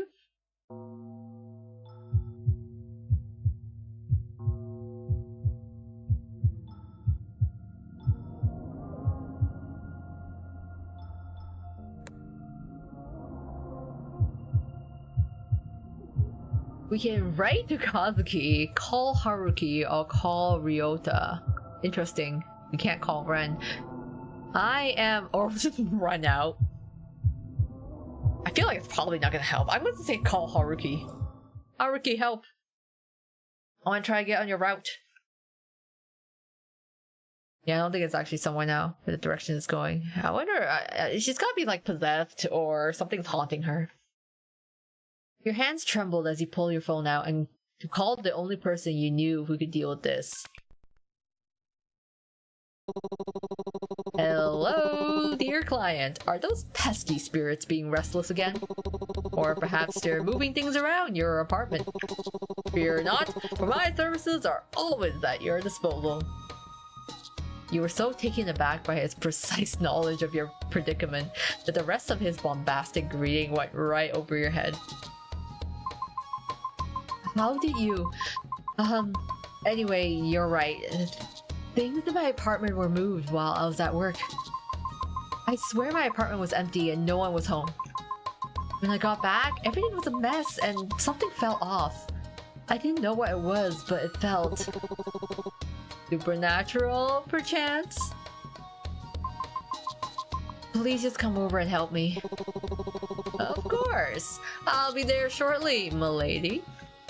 With a winking emoji. Despite how odd he is, I can't help but feel reassured. The chill of the apartment sends shivers down your spine. And so, partly against your better judgment, you step out of your apartment to wait for Haruki to arrive. Within minutes, you hear the tapping of Haruki's shoes finally echo down the hallway. He waves at you before grasping the doorknob and opening the door with a flourish. After a brief moment, he pauses in the doorway, turns, and gives me a wide grin. My, this is quite the energetic spirit we have here. Of course, this will not be an issue to me. I would advise that you step back a bit, my lady.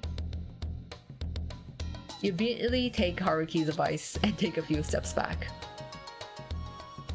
Haruki, almost in a strategically like fashion, places candles around my apartment. He then comes back to the doorway and prepares to chant. The very air of the room starts to feel charged as Haruki's voice takes on a melodic quality. Words that have no understanding of flow like water from his lips. His hands trace intricate patterns through the air, the candles flickering widely as the flames dance erratically in non-existent wind. It doesn't take long for the room to fill with unsettling energy. A chill runs down your spine as a cold draft rustles curtains, sending shivers across your skin. Melodic chanting is suddenly interrupted. Haruki clutches at his chest, staggering. A faint trickle of blood escapes from the corner of his mouth. Each cough sends specks of blood splattering onto the floor. Oh, that doesn't sound good. Maybe we can call Ren because we hung out with him today. At the thought. Yeah, I'm surprised because I'm like, Ren literally lives right next door. So he would have been able to get to us the fastest. The room is filled with the sounds of his labored breathing, and the eerie silence is only accompanied by the ticking of the clock. The flickering candles slowly calm as Haruki straightens slowly, wiping his mouth with the back of his hand, only to unsuccessfully smear it instead. It's fine. Just, particularly strong spirit. I'll manage. Though, something like this can't possibly stop the strongest exorcist around here. Of course, something as minute as this can't keep me down. With the strength of 1,000 suns and the wisdom of ancient sages, I shall vanquish any spirit that dares to disturb your peace. But a bit of added protection won't hurt. I picked this up from the temple today. It's not as strong as me, of course, but it does work. And even if it doesn't, it does add as a cute little addition to your bags. Wow. Haruki digs through his bag and pulls out a small Lucky Charm with a cute cat face on it. Please, have it. Did you steal it? Wow. Well, thank you. It looks like you. Oh, that cat emoji. Do you think so? I guess my charm is rubbing off on these cute little cats. Yeah, it's got that same mischievous smile. Well, I do aim to bring a bit of cheer to even the most serious situations. Speaking of which, this little guy is said to ward off evil spirits. Keep it close, and it'll help keep the negative energy at bay. Man, I feel like I could use one of those. I appreciate it. Hopefully it'll be as effective as you are. Of course. Together, we'll make sure your apartment stays spirit-free. And if you ever feel uneasy, just remember my charming face on the kitty. Another wink emoji. We need to give Haruki a flea shot. He's just like a stray cat. A mischievous little kitty.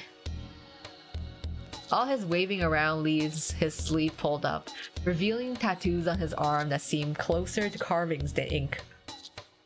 You can't help but steal a couple of glances at them, noticing beads of blood seeping along the intricately carved symbols. Haruki notices the glances and sends a grin your way, eyes twinkling mischievously. Ah, these old things. They're my best kept secrets. People say they're a map to buried treasures, but I'm afraid it's just my way of keeping things interesting. You're bleeding though. It's something to be worried about. What kind of exorcist would I be if I were afraid of a little blood? I'm fine. Besides, it hurt a lot more when I got them. I bet, like, geez. Not even tattoos, like straight up carved into your skin. You hand him a towel as you take a seat next to him. Still though, it looks painful. You hesitate, thinking about whether or not to ask Haruki about them. But he senses your curiosity and speaks up anyway.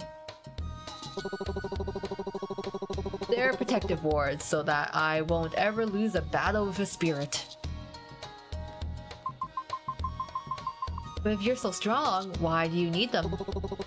There's no shame in relying on an extra layer of protection.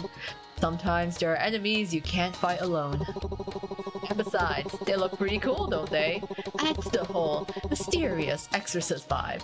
Like I walked straight out of an anime or something. You roll your eyes, smirking at his cheekiness, but your smile fades when you see Haruki wince in pain. He's still hurt. His wound is still bleeding, and there's a ghost in your house. Like, man, is our exorcist gonna be okay? Is he gonna be fine? Haruki, you know, behind all that cheeriness and grandiosity, it seems that I don't know much about you. He pauses, his expression shifting as he searches for the right words before finally responding. It's nothing too interesting. Haruki's smile fades slightly, his eyes distant as if he's sorting through unpleasant memories, or perhaps he's still dealing with the pain. Well, I've always been spiritually gifted. It's been my thing for decades. It's the only thing I have. It may not seem like it, but I guess there's a responsibility to it. Oh, and I like mackerel. Mackerel's alright, I suppose.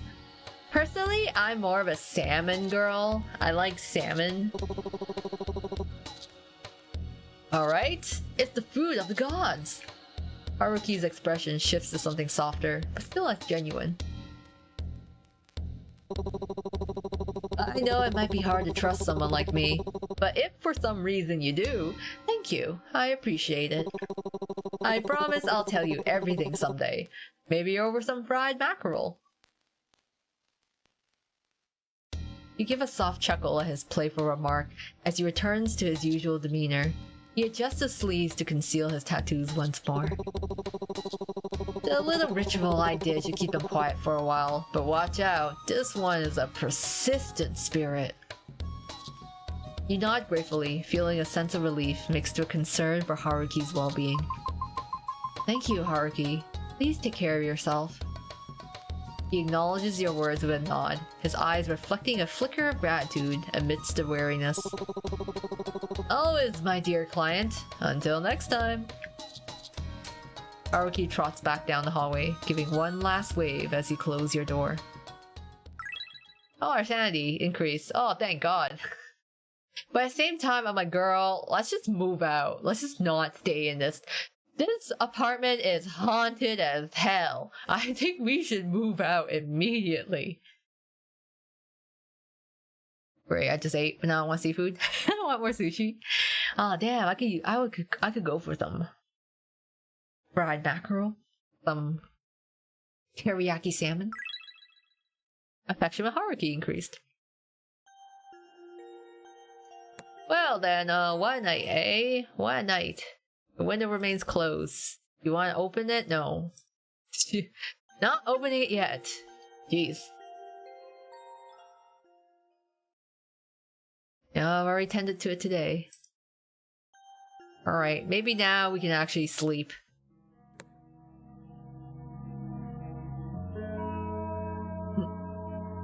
As you drift into sleep, fragments of another life flicker through your mind. Faces and voices swirl around you, familiar yet distant, leaving an unsettling sense of deja vu. There's a leader's presence, a protector's shadow, a friend's warmth, a wanderer's wisdom, and a companion's loyalty, all tangled in memories you can't quite grasp. You want to make sense of it, but weariness pulls you deeper into a void-filled slumber where the past whispers but never fully reveals itself. I want to dig deeper though. We gotta figure out what's this whole thing about. I want to know the secrets. You feel your heart wrench as memories of the past continue to swirl in your brain. You hear the same familiar knockings, but this time they feel different. Not teeming with the same malicious intent brewing in your apartment, but with an air of protectiveness, warmth, and even love? Someone loved you very much. He cared about you in the past, when you were chased out of your village. He took you in. Yes, him. He had everything. A mansion, servants, and power. Unlike the people at your village, he wasn't afraid of you, even though you brought endless calamities. He was potential. He saw strength and he saw kindness. Despite everything, you were the calm in his life. Until... Well, I can't just leave it there. I want to dig deeper. Until the calamity. Yes, you ruined everything. You had someone who loved you, but you couldn't help it. You had to ruin it all, didn't you? You had people who cared, yet that wasn't enough. You had to destroy everything. A persistent ache gnaws at your temples as you toss and turn in bed. When you finally drift off, you find yourself trapped in a state between waking and dreaming. With the oppressive weight of sleep paralysis pinning you down, all around you the shadows dance and morph into haunting figures. Muffled voices, distant and unintelligible, echo in your ears as they scream your name. You see the people who loved you melt into a horrifying mass of flesh and blood. You try to scream, to move, but your body disobeys your desperate commands. Just when you think you can't take anymore, the darkness recedes. You wake up drenched in sweat and trembling, the nightmare's clinging remnants leaving you shaken and exhausted. No! My sanity decreased! From 90 to 75. I just wanted to find out more. But that was, oof, okay. So much for that. Day 3. Oh, I hate sleep paralysis. I can't say I've ever experienced sleep paralysis myself. I mean, I've been in like states where I can't tell if I actually fell asleep or not. But I don't think I've actually had straight up paralysis. Yeah, curiosity killed my sanity. Oh, that took so much of a hit. After work, as you're stepping off the train with Ryota, your phone suddenly rings. Seeing that it's an unknown number, you excuse yourself and step aside to answer, leaving Ryota to wait for you curiously.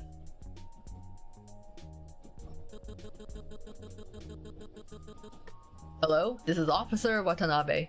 I'm calling to discuss Kazuki's case. Yes, what is it? Have you found something? Did you find his body? Actually, we didn't find anything. We've thoroughly investigated the matter and the evidence all points to a tragic suicide. We believe it's time to close the case. I understand this is difficult, but continuing to push won't change the outcome. You can't be serious. There are too many unanswered questions. I know there's more to it. Kazuki wouldn't just end his life like that. His body wasn't even found, and that suicide note was clearly fake. Again, I sympathize with your situation, but all the evidence supports our conclusion. We will not reopen the case unless we receive concrete proof that someone else was involved. No, I can't accept that. Kazuki deserves better than this. I deserve closure too. Look, I understand that you're grieving, but if you continue to pursue this, you could face legal repercussions for obstructing the police. I'm advising you to let it go. Are you just going to leave? We don't have the manpower or resources to waste on a closed case. I'm very sorry. I hope that you'll be able to find peace soon. Wow, okay. And with that, the line goes silent. Jeez. What's with people answering unknown numbers? I guess when you have a flip phone. I don't know. I forget if like the call ID show up on flip phones. It's been a long time. Wait, no body? Yeah, where did his body go? Did he get possessed? Is he still alive? Is he a ghost? Was it possessed by some other creature or being? Did he fake his death? Yeah, this whole town stinks. All the people suck in this town. Not a single useful person, aside from Haruki, I guess. And Ryota. You angrily closed your phone. Your reflection stares back at you helplessly from the darkened screen, as if begging you to do something to fix this. It's too much wind. An overwhelming urge to scream wells up in your chest. I'm sorry about that. His voice surprises all the rage out of you. In your agitation, you have forgotten that he was still there watching the whole debacle unfold. You turn around, mortified. Sorry about that. It's just the police again. You must have guessed. You've given up on Kazuki's case.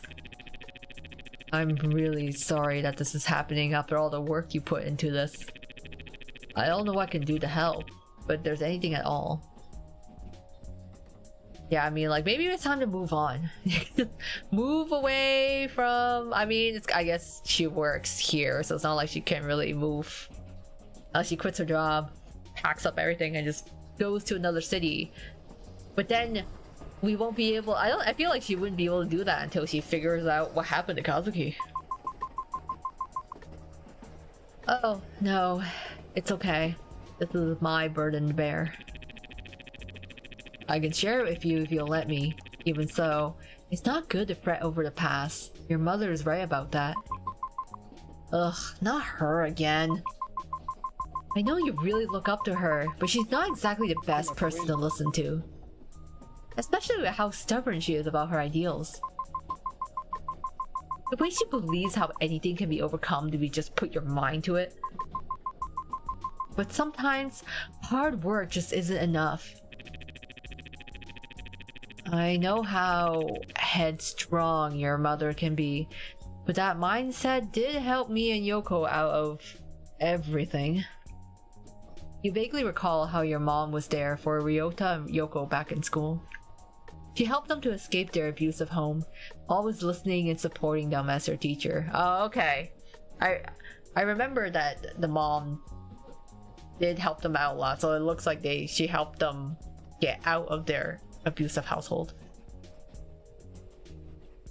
It's a memory that sticks with you, especially when you think about how different things were for you. She means well, and she cares about you. Does she now? The words come out tense and bitter. You can't help but feel angry at your mom for pressuring you even in her absence, and Ryota even though he doesn't know any better, and at yourself. Ryota senses the change in tension and clears his throat. Today's been a long day. Should we grab some food before I take you home? Yoko's been going on about this new pastry at the cafe. We could give it a try. You hesitate, unsure of whether to accept his offer. On one hand, you're annoyed at his blind admiration to your mom, but on the other hand, you know he's not doing it on purpose. We want to accept Ryota's invitation or reject Ryota's invitation. I mean, we could just hang out with Ryota, or it could be like, nah, sorry Ryota, we don't care. Yeah, on one hand we owe Yoko a thank you, so we just want to go with it. Because I feel like at this point everyone's kind of hang out with everyone, increasing their affections. I still thank Yoko, yeah. I guess we could still accept Ryota's invitation. Might as well. Alright, I'm a bit hungry, so let's go. Ryota smiles warmly at you, his concern momentarily fading. Alright, let's go. You leave the station and head towards the cafe, the surroundings around you dimming and re-illuminating as you step foot into the cafe. Oh, Ame-chan, are you here to see me? Ah, you're here too, I guess. Are you 12? You're always so sensitive, Rio. Anyways, how can I help you guys? Actually, I'm just here for a quick bite. Oh, I just came here to talk to you. You're so cute. You don't have to butter me up to get pastries. I always save some for you in case you drop by after work. You know I'm not here for that. That's just a bonus. The real treat is talking with you. Thank you, Ame-chan. Your sweetness is wasted on someone like my brother. Seriously? I'm right here, guys. We're only joking around. And besides, it's not like you guys are actually dating, right? Here, this is for you. Yoko hands you a golden and flaky croissant. Another croissant! Enjoy! You're never that nice to me. Because you don't deserve it, but Ami-chan does. Anyways, we just gotten some new pastries that are to die for. What will it be? Ooh, purchase one of the following. A Mont Blanc, an eclair, a chocolate crepe, or a castella. I would eat all of these. A Mont Blanc, eclair, chocolate crepe, or a castella. Oh, all those sound so tasty. I don't know what I would do. Now, let me look at my gifts. Oh, strawberries from Granny.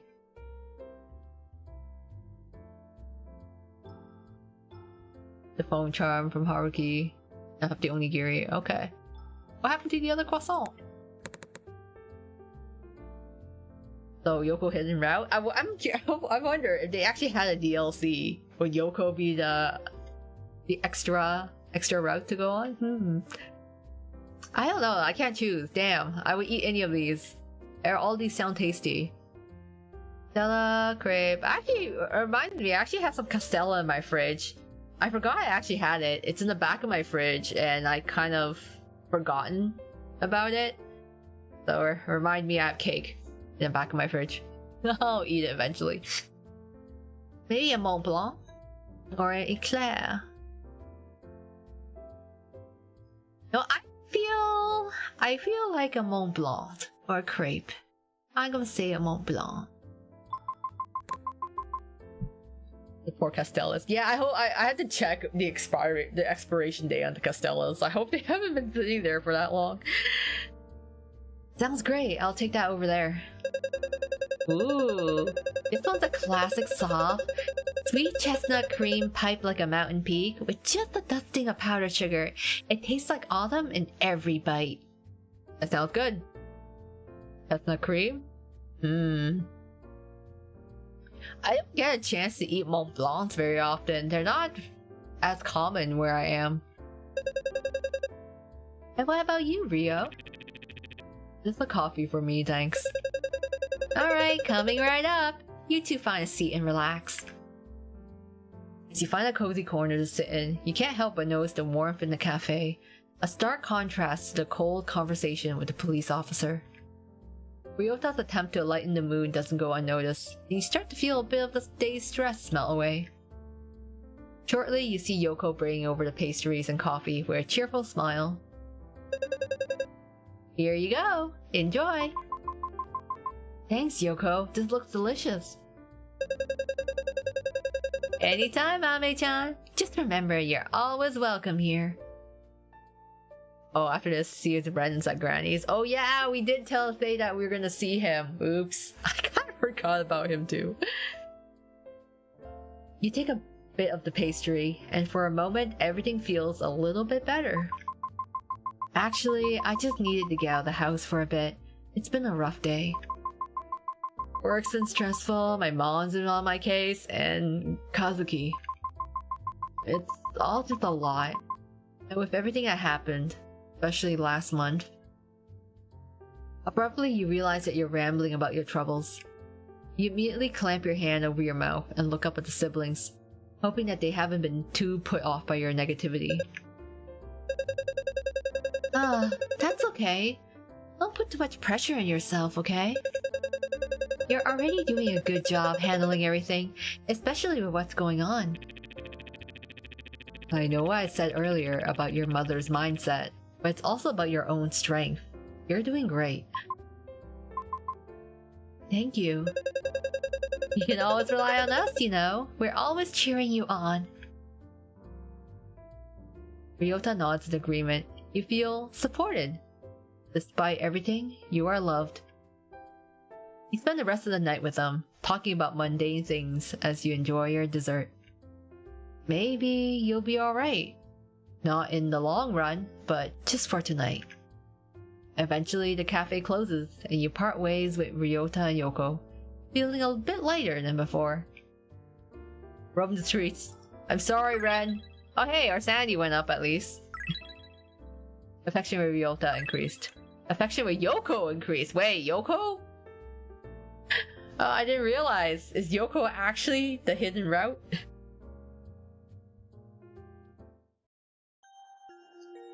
Oh no, Ren is still at the sweet shop. But hold on, I want to see... Do I have any other task? Oh no! Visit the police. Meet Ren. Get incense for Kazuki. Leave incense for Kazuki. Oh, okay, we have to make a choice.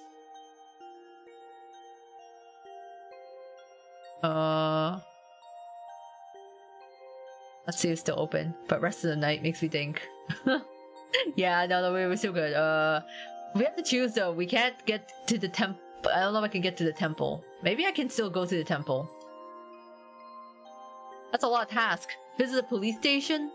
Meet Ren? Okay, hold on.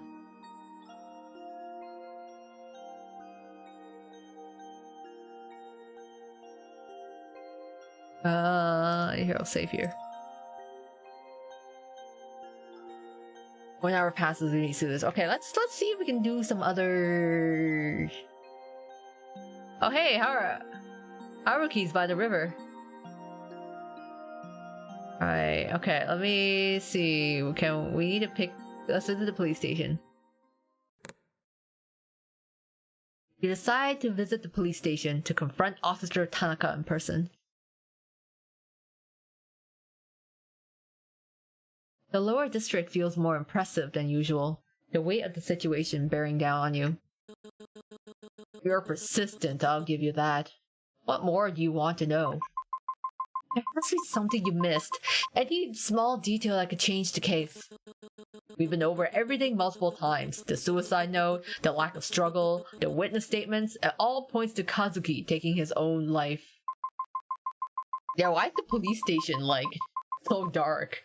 You guys, like, saving money on the electricity or something? But what if he was coerced? What if someone forced him to write that note and made it look like a suicide? We found no evidence of foul play. If you anything concrete, bring it to us. I feel like there's some typos here and there. If you find anything concrete, bring it to us. But until then, this case remains closed. You can't just sit back and accept that. Kazuki deserves justice. I understand your frustration, but this isn't helping. You need to let go for your own sake. Your insistence leaves you drained, your sanity dipping as you push against a wall of bureaucratic indifference. Yet your determination to uncover the truth for Kazuki strengthens, and you feel a deeper connection to him driving you forward despite the toll it takes on you.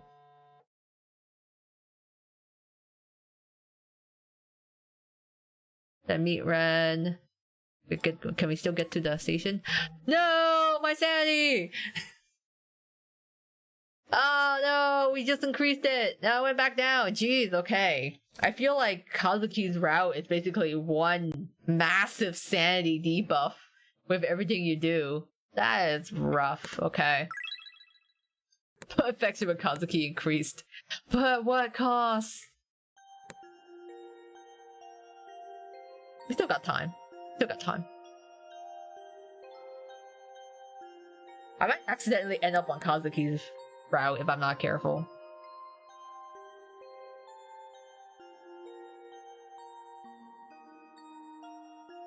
I want to know what happened to Kazuki, so I'm like, I want to know. I want to find out.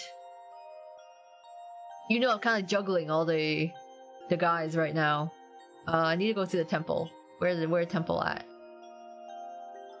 I should know this, but yeah, I keep finding myself going in circles.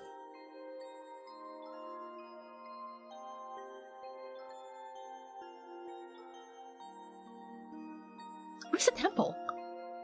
Lower Street? Temple, okay. The priests seem to be busy today. In the distance, you can see them crowd around something.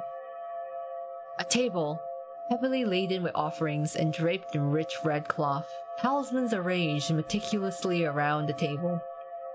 You quietly get a bundle of incense and take your leave. Best not to disturb them.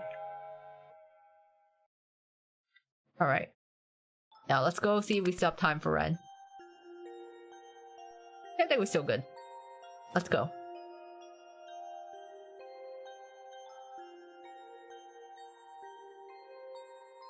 Oh, Kitty! No time for Kitty. Time to look at Sweet Shop. As you enter the sweet shop, to your surprise, Granny's cheerful greeting isn't the first thing that you hear when you go in. I don't know. Still so shy, Renjiro. Don't worry, I won't push you to tell me even though it's been so long. You'll be welcome here no matter what happens. Thanks. But you've got to take care of yourself, okay? You've lost weight. Working too hard again, I bet. What? No way. I'm just trying to do more, you know? I haven't really proven anything yet. Not to myself, at least. Young man, what are you saying? You've already proven yourself many times. I can see that you're a good person. Haha, I really can't agree. Nonsense, you're a good little boy. I've always known that. Ren looks away, clearly embarrassed at being doted on by Granny. He coughs and stumbles on his words in his typical Ren fashion. Whoa. What? I'm not... Granny, please. I'm 24. Step forward. And Granny notices you with a cheerful smile. Oh, how long have you been standing there? Come on in. Ren turns around, the blush on his cheeks finally fading away as he narrows his eye at you. I just noticed, but the background scan shop looks like it's IRL. Yeah, I think I feel like a lot of the backgrounds, they probably took like real photos or like 3D assets and just did an overlay on them. I don't know why I thought he was wearing a sweater, not a baggy shirt. I guess because it's so baggy, but yeah, it looks like he's wearing a long sleeve shirt and then another shirt over. Oh, it's you again. Are you stalking me or something? You're the one who told me to meet you here. I am. What are you gonna do about it? I'll still call the cops, even if you are a girl. I wonder why my thing keeps muting at times. Because I'm not even clicking near my settings. That's so strange. Hold on. What? I don't know why. But background. Yeah, essentially, it just looks like they took a photo or they put together 3D assets and then put filters over it. That's what it kind of makes me think of. Boy, you're starting to sound like a bigger menace than Haruki. Given the choice, teasing wins.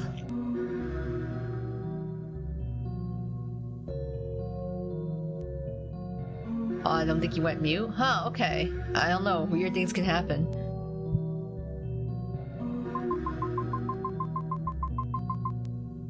Wow.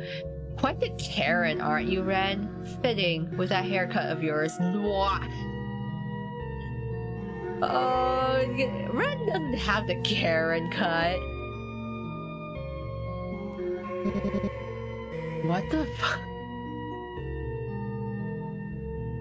Wow, I don't think he has a Karen cut. Granny interrupts cheerfully, cutting Ren off before his irritation spills further. Oh, is this your infamous neighbor, Renjiro? Infamous? What, you've been talking about me? Ren rolls his eyes, crossing his arms with a huff.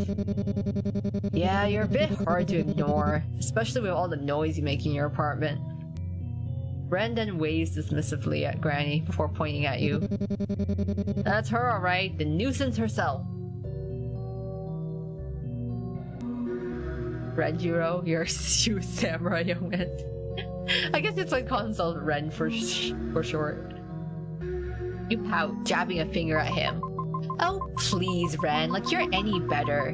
I've heard you yelling in your apartment late at night. What, did you bring a girl over or something?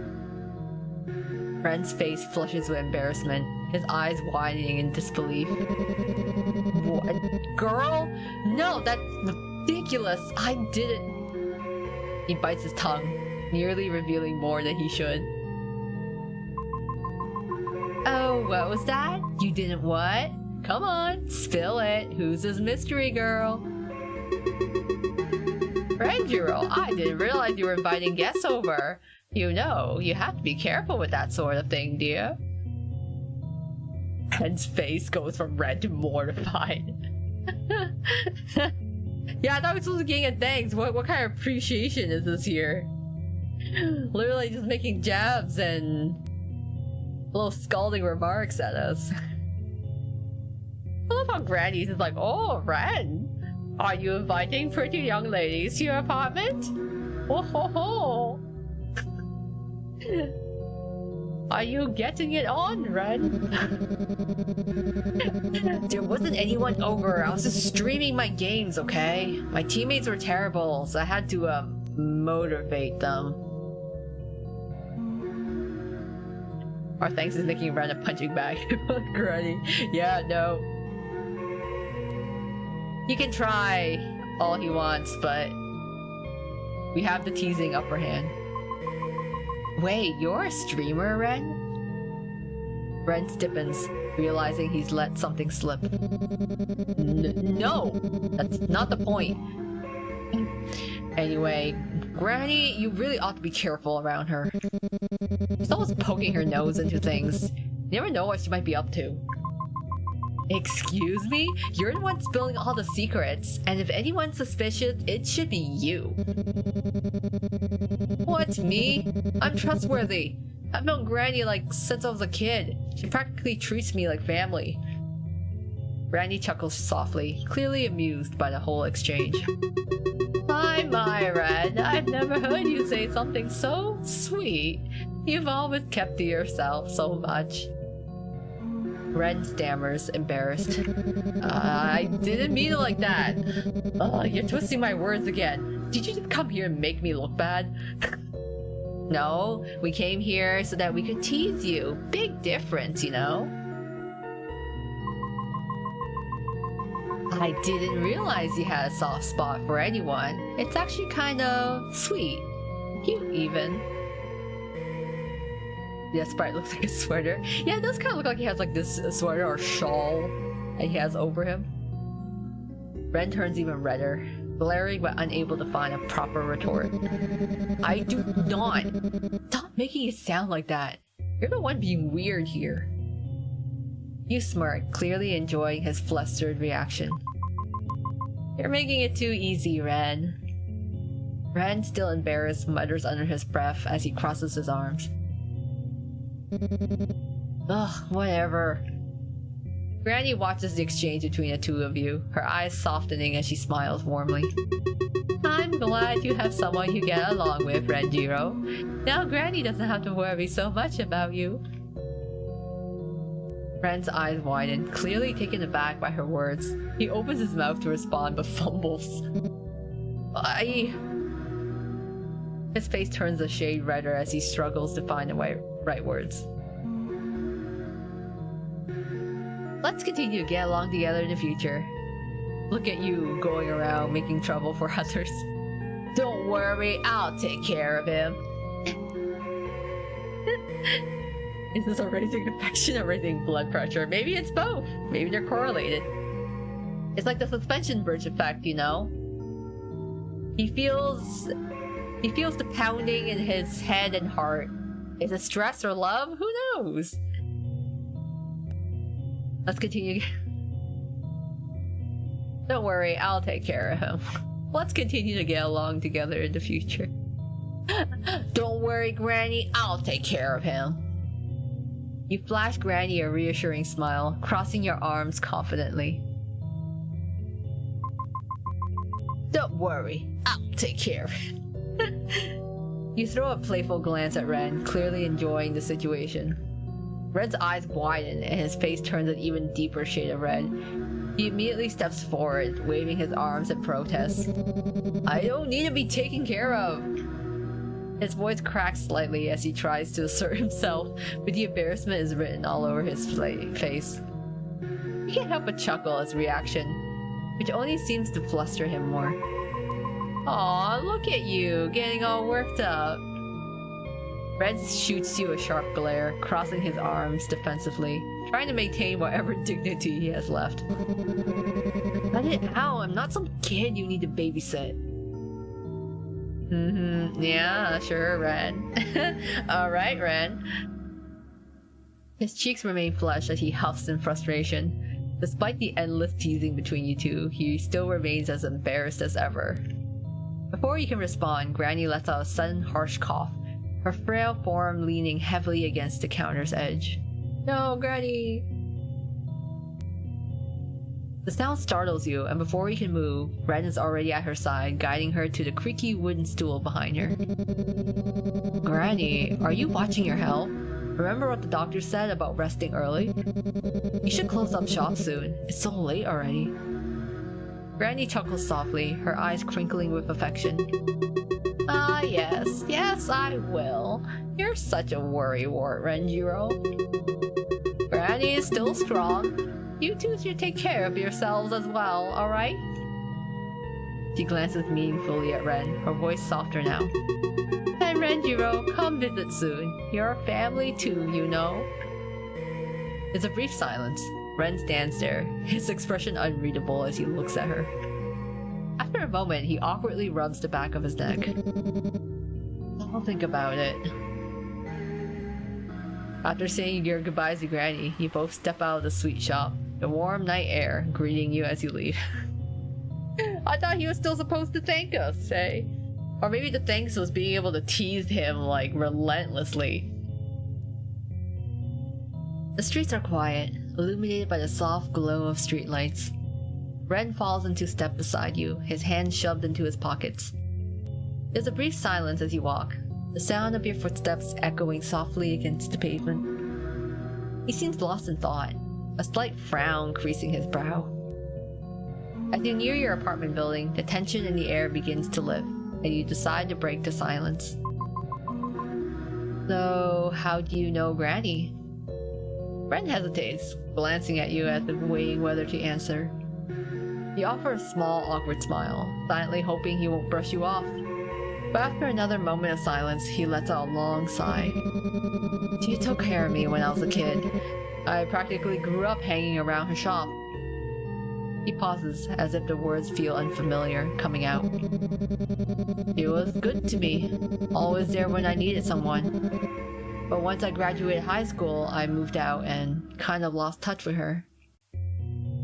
He shifts uncomfortably, clearly not used to being this open. But when I ran into her again, and she called me by name, like nothing had changed, it just surprised me, I guess. He rubs the back of his neck, his voice dropping slightly. I was so caught up in my own life, I forgot to involve her in it.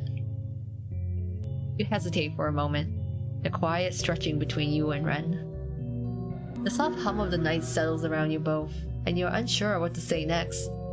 But then Ren speaks up, a hint of awkwardness in his tone. Yeah, well, it's not a big deal or anything. I spend time with her when I can. Figured I owe her at least that much. There's a slight edge to his voice, like he's trying to brush off the weight of his own words. But the way his hands jam into his pockets, The stiffness in his shoulders, it says more than he does. That's really thoughtful of you. Granny has been through a lot. I try to help her whenever I can, too.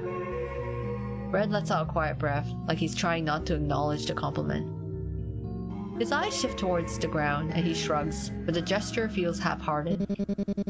I mean, I do what I can, but you know her. She's always telling me to worry about myself instead, like I'm the one that needs looking after. You smile at that, imagining Granny's fussing nature. Yeah, I wish all grannies were like her. Ren tilts his head, curious, though he keeps his gaze forward, not quite meeting your eyes. Yours isn't? You pause, considering your words before speaking carefully. Well, the closest thing I have to a supportive maternal figure isn't exactly what you call maternal. There's a wry smile on your face, but the weight behind your words lingers in the air between you. Ren doesn't press further, but a subtle nod he gives feels like he understands more than he lets on. There's a softness to his expression now. Something quieter, more introspective. Granny is different. One in a million, I guess. His voice dips, the usual sarcasm fading, as a more vulnerable side peeks through. It's brief though, and before he can say anything, he clears his throat and quickly adds, Maybe I'll visit her again tomorrow, if I have time. Maybe I will too. She always seems happy when you're around. Ren's usual smirk starts to return, as if he's trying to push away the previous moment of vulnerability. Yeah, she might like that, but me, not so much. You roll your eyes at him, unable to stop the smile that plays on your lips. Oh, come on, you know you secretly enjoy my company. Ren scoffs, but there's no real heat behind it. His sarcastic mask slips back on like armor, though the tension in his shoulders has eased. Enjoy it, please. You're just tolerable, that's all.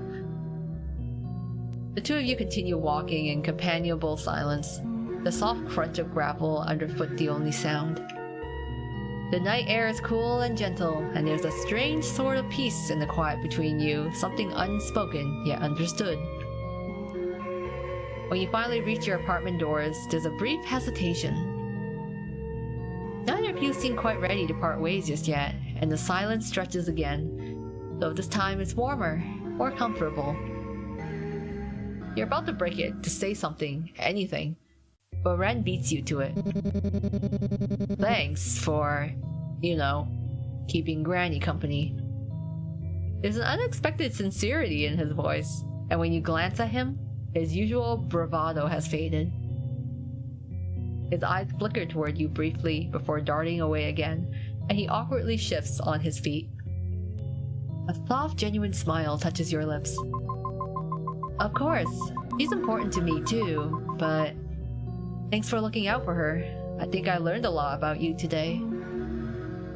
Ren's eyes widen slightly, and you see a faint flush creep up his neck, spreading to his cheeks. He opens his mouth to respond, but then quickly shuts it, clearly flustered. His gaze flicks away, and his voice comes out hurried and defensive. Well, forget all about it, okay? Before he can respond, Ren quickly spins on his heel, making a beeline for his apartment door. Oh, it's okay, Ren. No need to be shy. He fumbles with his keys for a second, then throws the door open with a little more force than necessary. Yeah, this is route bonding through visits to Granny. I mean, that'd be kind of cute. It'd be like, oh, we just happen to meet up at the same place and time, at the Granny sweet shop. I feel like it makes sense for MC to be older, but it's kind of funny how she teases him, because she's just so easy to tease. He slams shut with a loud thud, rattling the wall between your apartments. You can't help but chuckle to yourself as you stand there for a moment longer, staring at the now closed door. Ah, there he goes again. There's something endearing about the way he tries and fails to hide his softer side. As you turn toward your own door, that small smile still lingers on your face, the night feeling just a little warmer than before. We got meet Ren. Okay. Another exhausting day of work is finally over. I think in intro he said Kazuki was also in his late 20s. Oh yeah, Ren's 24. So we could be a little older, maybe late 20s. I hope tomorrow won't be as bad as today. Just as you're about to close the door, you feel a pressure on the other side. A foot wedges between the door and the frame, stopping you from shutting it completely. Ah, here we go again. Hello, miss? Not this, yeah. Not this again. Although reluctant, you didn't have much of a choice but to reopen the door. Yes, how can I help? You trail off as you count a group of 4 men standing outside the apartment. They don't look particularly friendly. There's something unnerving about them. Apologies for the late visit. I believe your mother has mentioned that you've been experiencing spiritual issues. You shake your head. My mother? What are you talking about? I think you've got the wrong person. I'm not sure who you... You might not have noticed it, but Hiroshi no Kami's influence has already touched your life in ways you don't yet understand. Is it the meh cultist? Or it's supposed to be like men cultist? It's just like... he's a cultist, but he's sort of like, he's a little about it. Not really feeling the culty mood, you know? We understand that this must be overwhelming, but Hiroshi no Kami sees things in you that you may not even realize. His guidance has already found its way into your life. I don't understand. What do you mean? You try to shake the confusion out of your mind, but the mention of this Hiroshi no Kami fills you with unease. Tiny cultist? That just makes me think like, oh, he's just... Yeah, it's like, here's me, I'm just like a little tiny cultist. I'm just a little guy. He chooses his followers carefully. Those who seek answers, those who are lost, those who are searching for something greater. And you, miss, have already begun your path without realizing it. Hiroshi no Kami offers peace, clarity, and understanding. His light can guide you through the darkness and alleviate these spiritual issues that you have. All you have to do is let him. You take a cautious step back, trying to shut the door again, but you can feel the presence looming. The cultists hesitate, their eyes scanning you like they're deciding what to do next. The man who spoke earlier steps forward, his gaze focused and intense. Miss, we understand that our arrival is sudden, but this path we offer isn't one you should turn away from. Hiroshi no Kami's light is already in your life. It has touched you in your dreams, and it can give you more than you could ever imagined. You tense up. It's not like last time. There's a force behind his words that makes you feel trapped. I don't know what you mean. I've had weird dreams, sure, but that doesn't mean I need your guidance. I'm fine on my own. Another cultist firmly pushes a little closer to the door. That's where you're wrong, miss. You've been searching for something, haven't you? You don't even realize it, but Hiroshi no Kami sees your struggles, your doubts. The light he offers can give you the peace you're craving, the answers you always needed, but only if you accept him into your heart. Another cultist steps closer to you. Hiroshi no Kami can see your fear, your uncertainty. You're standing at the threshold of something far greater than yourself. We are offering you the key to unlock your potential, but you have to choose to step forward. Don't let the fear keep you from the truth. Yeah, search for a greater path to lead the way from this apartment. Can you all leave? Can you all find his light somewhere that's not within the vicinity of my apartment? You feel your stomach tighten, the pressure of their words hanging in the air like a heavy weight. I don't need anything from you. I'm fine, just... No, you are not fine. You're hiding from the truth. It's obvious. You've been running from your own destiny, from the path that Hiroshi no Kami has set for you. But his light is unwavering. His purpose is inevitable. I'm not interested in this Kami of yours, okay? I just want you to leave me alone. Listen to yourself. You can feel it, can't you? Ugly cultist. The restlessness inside you, Hiroshi no Kami will calm that storm. All he asks is that you open your heart, trust in him, and allow him to guide you. You know that deep down you won't find peace until you accept him. You feel a cold chill running down your spine. This isn't just a request anymore. It's an ultimatum, and you start to realize the more you resist, the more they're going to push. Can we start, slamming their foot? Miss, please, you don't know what you're turning away. Hiroshi no Kami offers you everything you've ever wanted. Purpose, clarity, belonging. Can't you see? The truth is right in front of you. Stop fighting it. Let him in. You'll find peace. You'll find strength. Just open your heart to him. Feeling the weight of their words press on you, anxiety starts bubbling up. You don't understand. I don't want this. I don't want your salvation, your kami, or whatever it is you're offering. Just leave me alone. A look of disappointment flickers in his eyes before he exhales, almost sorrowfully. We were hoping you would come to this on your own, miss. We wanted to offer you guidance, not force you. But it seems you're still not ready. We will be back. Hiroshi no Kami's light will reach you eventually. Everyone finds their way to him in time, but you will have to face him, whether you're ready or not. The cultists begin to step back, one by one, but their eyes linger on you, almost as if they can see something you can't. The weight of their gaze lingers long after they disappear down the hallway. You close the door, your heart pounding, panting, feeling the strain of the encounter. I hope they stop coming back. No, my sanity! It's all the cultists' fault!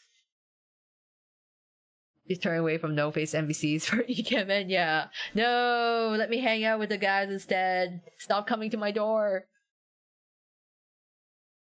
However, before you can crash onto the couch as you usually do, you see her. An all too familiar presence seated with a rigid stillness that sharpens as she looks up, disappointment carved into her expression.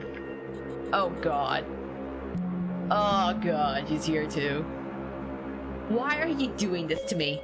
Do you know who called me today? The police again. And why? Because of you, prying into that Kazuki's death again. How many times must I tell you this curiosity will be your ruin? Mom, please, I don't need... Need? This isn't about what you need. I'm not offering help. I'm telling you what has to be done. Everything you're missing, I've already laid out the answer for you. I'm giving you solutions, but you're the one that's not willing to change. It's you that's the problem. Ryota, the exorcist, Mom, I'm trying. I really am, but... Trying by pushing away the people I send your way? Imagine my shame knowing you treat those with wisdom and respect like common intruders. You're the one who sent those weird religious people to my house? Mom, they're complete strangers. Weird. Watch your tongue, girl. They've grasped truths you never understand, and you've turned them away. You are unwilling to change. Mom, I don't need them. I don't need... They can help you find peace if you let them. If you let me help you. Her gaze pierces through you, and then, a calculated shift, her voice softens to a deceptive murmur that chills your skin, like the calm before a storm. You wouldn't have to bear those burdens if you just listen. All I want is what's best for you. She's got this weird ping pong attitude, like... Is she being possessed, or is she just being really calculative and going between yelling and being like, okay, I have to try being the good mom now. It's like we're seeing good mom, bad mom, routine and happening because she keeps switching. Mom really there? Yeah, I was like, did you just stay quiet the entire time in the house while we were dealing with the cult people? The room feels as if it's closing in, shrinking with every word that slips from her mouth. Her voice relentless and insistent, sinking into you like a weight pressing from every side. It's too much. Your sanity slowly slipping. No, my sanity! Your heart slowly pounding against the pressure building in your chest. The constant urge for you to give in, to surrender, if only to quiet her voice. I don't think we're not. I'm not feeling so good, you guys. I can't take this. I don't know what to do. Your mind reels, clouded by anxiety as her words echo around you. The pounding in your chest grows stronger, threatening to overtake your last bit of composure. And despite your visible displeasure, your mother keeps speaking, her voice a constant assault against your thoughts. You almost break down as your mother's words ring in the background. There you go again. Are you going to say something or just sit there? She waits, her gaze piercing, expecting you to respond. What are you trying to pull? Don't just stare blankly at me. Her face hardens, her gaze latching onto you, expectant, demanding more. Your grip falters, nearly slipping entirely, when suddenly, a voice, soft and unfamiliar, echoes in your mind, cutting through the clamor. You don't have to do this alone. Your eyes gaze over to the phone in your hand. You don't have to deal with her ramblings alone.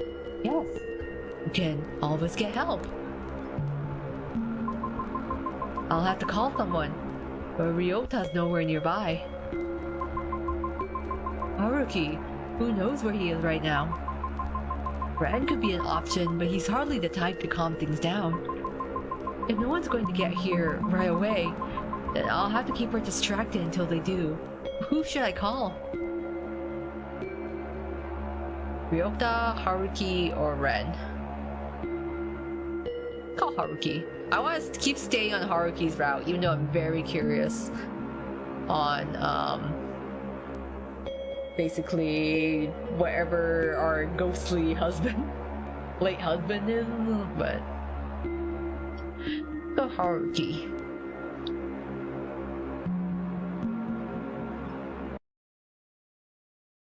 Now playing! Haruki, please wake up! I'm just like, are we literally whipping out a phone and just playing it in front of her? It's like, okay, mom, yeah, okay, yeah, sure, okay, yeah. Like, is she still standing in front of us? Just like she's still like scolding. Not giving a shit. She did hire Haruki, and he handled her well in the demo. Yeah, I want to keep sticking to Haruki's route. I also want to see, hold on. My phone. Well, I'm blessed every day, lols. But like, I'm also curious on Kazuki's actual, like, what happened to him. After several more rounds of her scathing words, you feel the resolve wavering.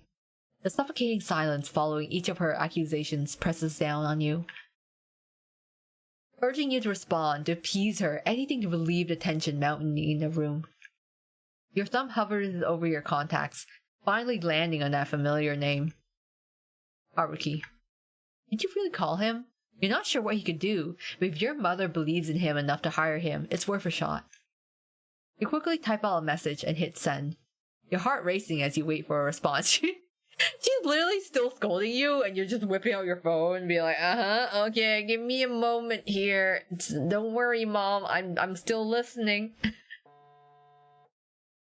And send. Haruki, I really need you to come over. It's my mother, and I can't seem to get through her. Maybe you can help? With a flip phone, nonetheless. Like, how long would it take you to type that out with a flip phone? Just as you're about to set your phone down, your mother's sharp voice slices through the air. I'm speaking to you, and you're using your phone in front of me? How dare you? We are literally just using our phone in front of her. And it's like, I don't know, I don't give a fuck.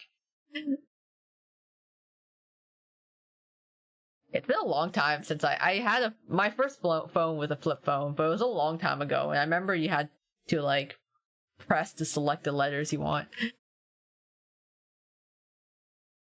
You hesitate, caught between frustration and a desire to keep the peace, but the bitterness slips out before you can think better of it. I'm texting the exorcist you hired. Perhaps you can do something about all the religious nonsense you're always sprouting. Her expression shifts, disbelief morphing into indignation as her eyebrows arch.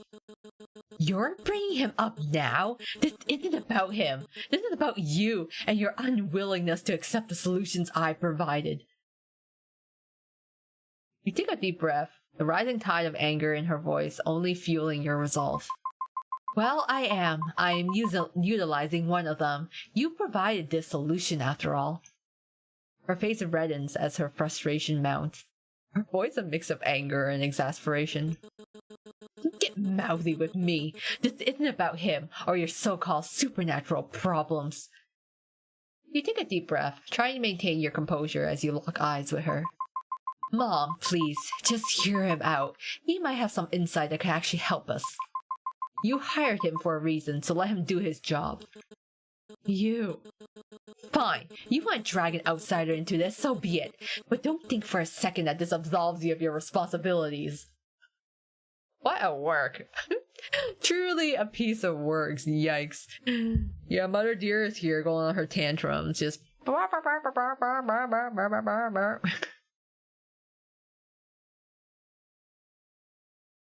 You feel a moment of relief wash over you, but it's quickly overshadowed by the rising tension in the room.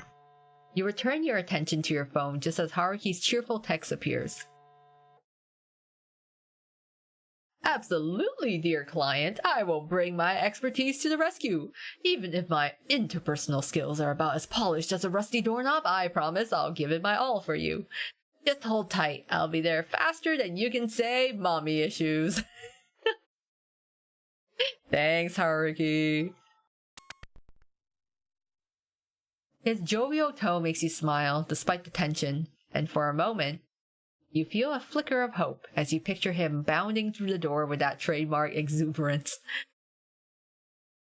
The air thickens with tension as your mother processes your reply, and you can feel a spark of defiance brewing within you.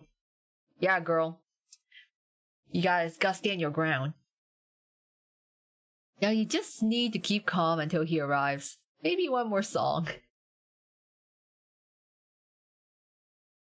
So funny. We're still literally just ignoring her. Whatever, Mom. I'm gonna play on my phone now. So you can yell at me all you want. I don't give a fuck. I'm too busy playing DDR on my flip phone.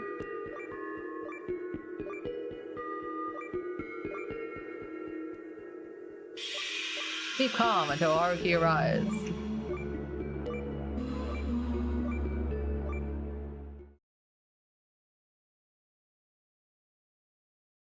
You manage to calm yourself down, your heartbeat finally steadying. Yeah, she should be happy that her daughter is actually talking to and like interacting with all the different men. Especially like, you know, basically Ryota, one that she's trying to get her to remarry, and Haruki, the exorcist that she personally recommended. I don't know how she feels about Ren though. I don't think she's actually even met Ren. Your mom's words still rattle you, but you remain calm. Calm enough to hold your tongue. Each minute stretches, her harsh words chipping away at the last remnants of your patience. Just when you begin to doubt he'll show up, there's a knock at the door. Ta-da! The doorknob rattles, seems to be rattling a bit.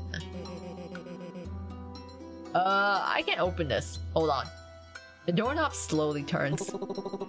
Ta-da! It's me, Haruki!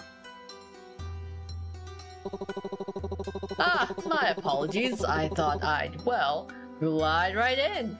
Seems the door has outsmarted me. Oh dear, the negative energy in here. I don't remember it being quite this intense last time.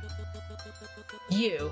Finally, I hired you based on the recommendation of someone I hold in high regard, but your lack of results is starting to make me question your competence. Look at my daughter. She's as disobedient, as stubborn, and as hysterical as the day I first brought you here. Aren't you supposed to? Before she can launch into a full tirade, Haruki raises a finger close to his lips, shaking his head with a slight knowing smile. His eyes are firm, hold it together. To your surprise, she pauses, taken aback. She presses her lips together, clearly not used to being interrupted so directly. Oh, when like a Karen gets served by like you know when she's like, I like to speak to your manager, and the manager is being like on the employee side.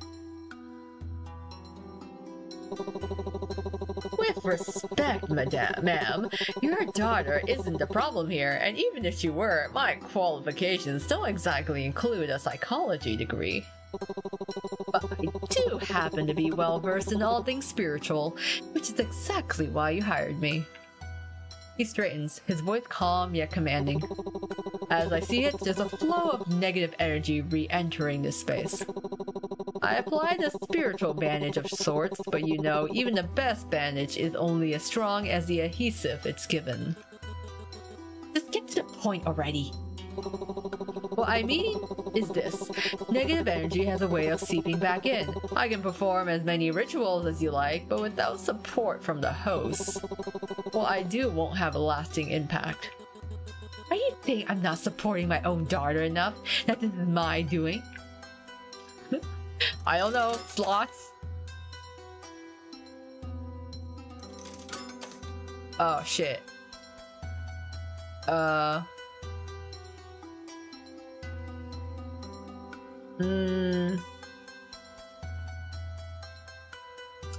want to time this right, but... Oh, fuck. No!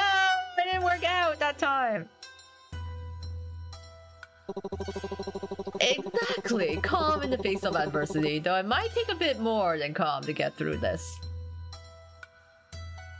Oh yeah, I did not get to save in time. Well, I gotta deal with all these blows to my sanity.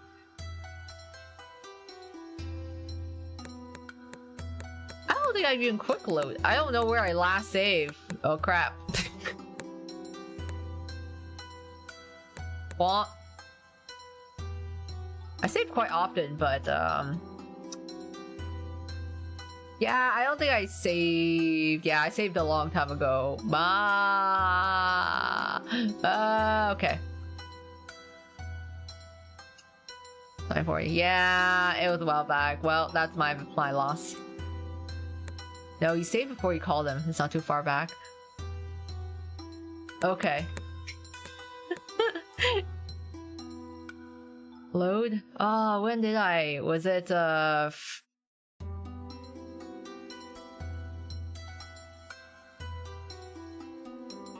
think it was here. Okay, let's load. Oh shit, where am I? Oh yeah, we had to do all the sweet shop, right? Okay, can I skip? Autoplay. Can I skip? Alright, I'll try to do my best to skip through this.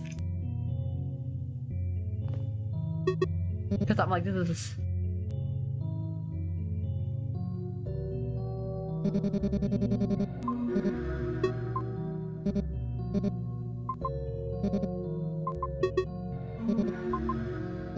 Because I don't remember if there was actually a skip option in this game.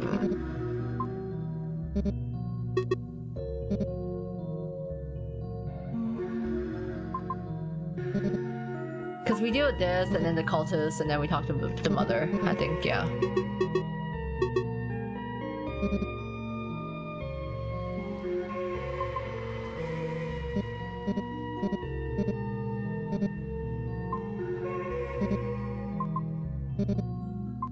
Good question. Was this save before the temple? I do not remember. So yeah, I don't know if I have the incense. So... Oh shit, I didn't get the incense for Kazuki. No! Okay. Crap. Where are all my saves? Wait, whoa, whoa, okay. Whoa. Okay. Where's my quick automatic saves? Oh wait, I did have an automatic save.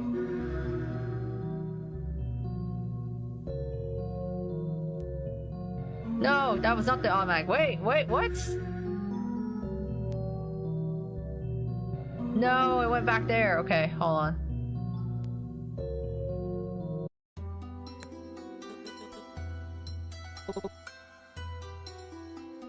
No, that auto saved. Yeah, I think where did not auto save any of my stuff before.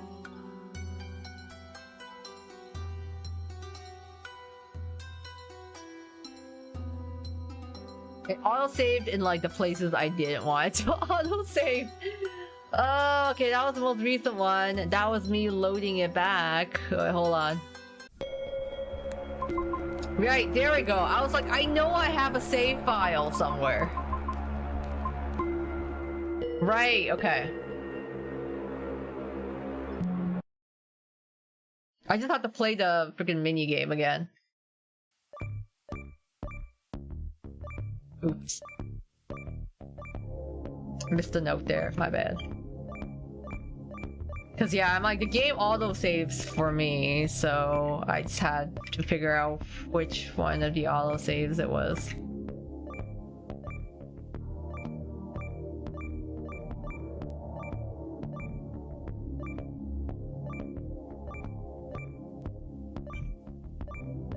Fine, keyboard.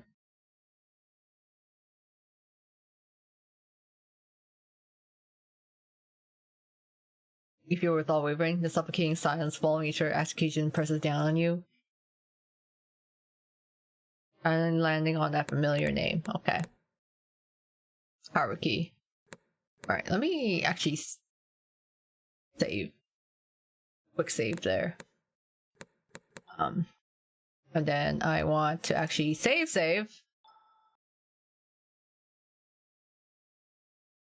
I'm actually losing track of my save files. I don't know.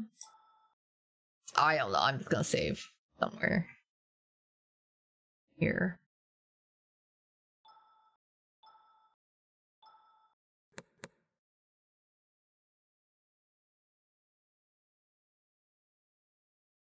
Okay, save files, the true final boss of the game. It's like, oh yeah.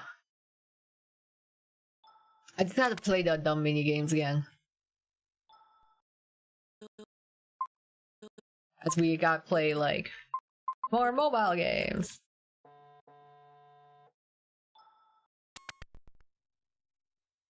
One more song. Okay, and then he arrives. And then we'll try to get the slots better. It's like they come up so like suddenly. I can never time it correctly, so unless I just like have to like constantly save scum.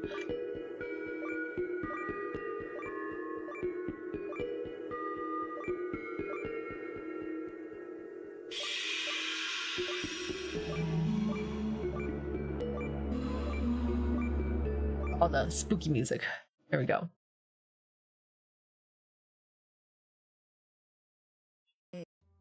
And then Haruki, show up! Hello! It's me, Haruki.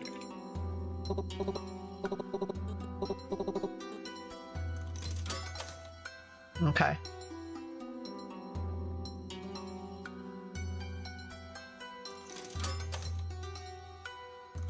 There we go.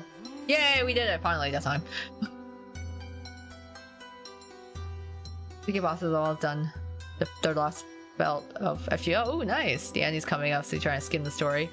The third last belt. That's the I'm trying to remember. First one was like Scandinavia. I forget. I don't even remember what the second last belt was. I remember fourth last belt was like India. I was like, wait, third last belt is China, I think. I think what he's trying to say is that with just a little bit of support or understanding, things can be a lot better. You manage to center yourself, holding on to the calm Haruki's presence brings. Your mother's words still sting, but you let them wash over you, keeping your expression steady. She huffed, watching you closely, clearly waiting for a reaction. Well, at least you seem capable of keeping your composure when someone else is around.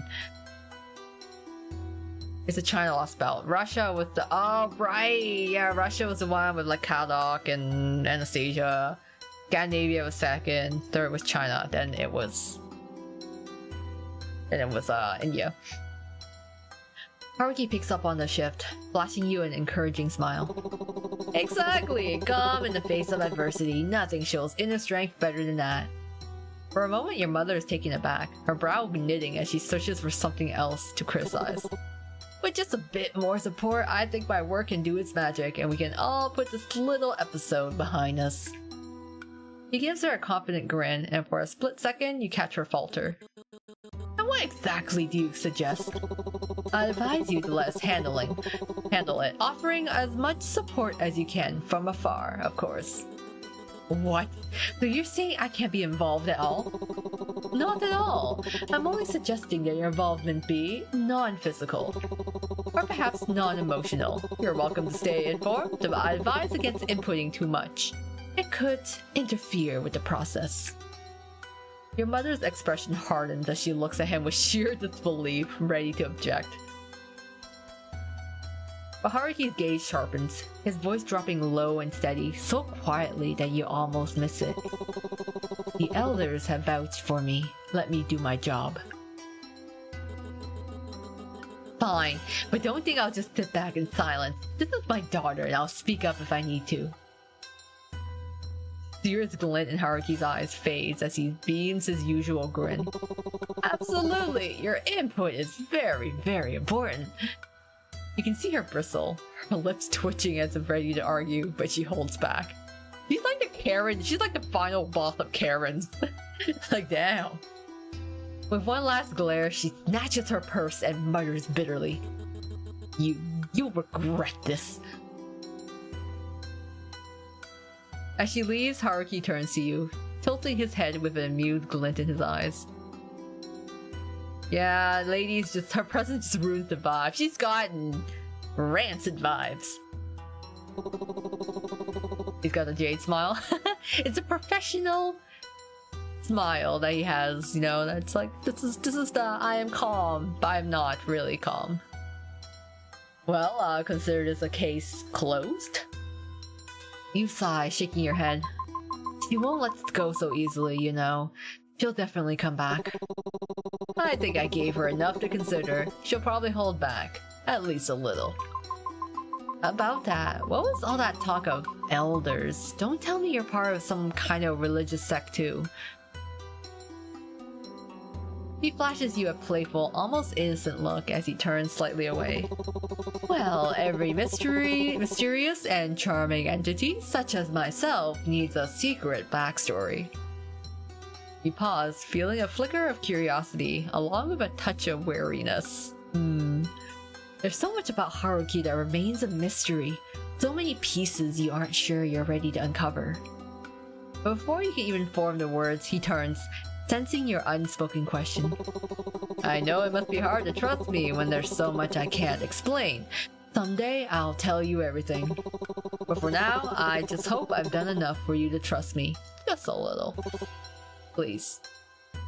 His voice softens, and something unreadable flickers in his gaze. A depth he rarely lets slip.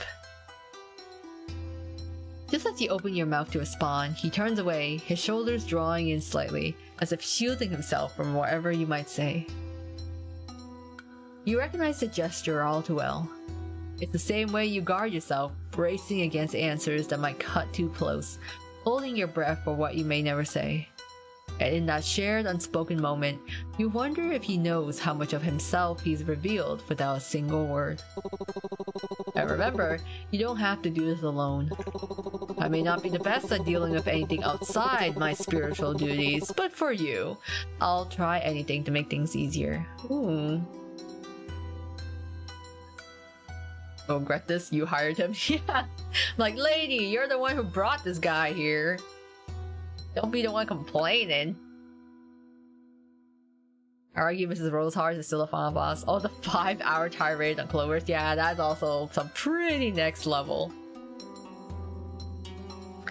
Yeah, maybe Haruki's one of those, like, he sees himself in us, and like, or vice versa. We're like very similar people. But we get closer because of our similarities. Are you saying that as someone my mother hired, or as someone who cares? He gives you a sad, knowing smile, followed by his usual cheeky wink, but there's a warmth behind it that feels different this time. Hopefully, today's proof is enough. You'll never have to face this alone. Not if I can help it. As he finishes, a soft chime for one of his trinkets echoes in the air. A gentle, lingering sound that cuts through the tension and leaves a calm in its wake. In that moment, something shifts, a quiet realization settling within you. Haruki is strange, loud and showy, no doubt about that. But he's also kind, and in his kindness, you sense a hidden fear, a vulnerability that he tries so hard to mask. I feel like the thing with Ren is also like trying to put up a tough act, but it's also has like a soft spot. Perhaps in ways you had noticed before, you and Haruki are more alike than you realize. Yes. The similarities.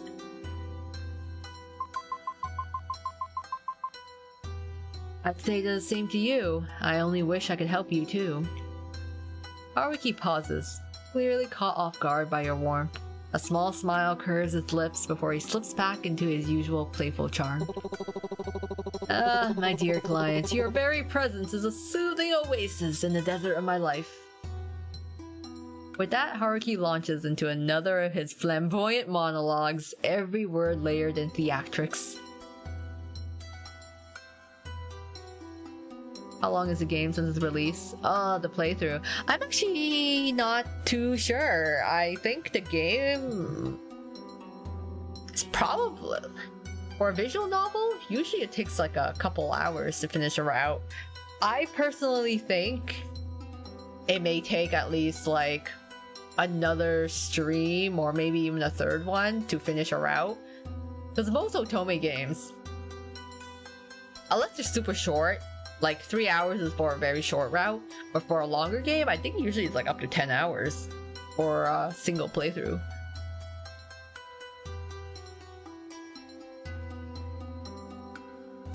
The bold, larger-than-life gesture or the rare, gentle presence that emerges when his guard slips. Okay, my sanity increased. My god, we took a beating with our mother. Keep being present. Affection with Haruki increased. I guess we want to look. The window remains closed. Here you're safe in the comforts of your own home. You glance out the window, something you wouldn't normally do, but for tonight, for some reason, you felt compelled to.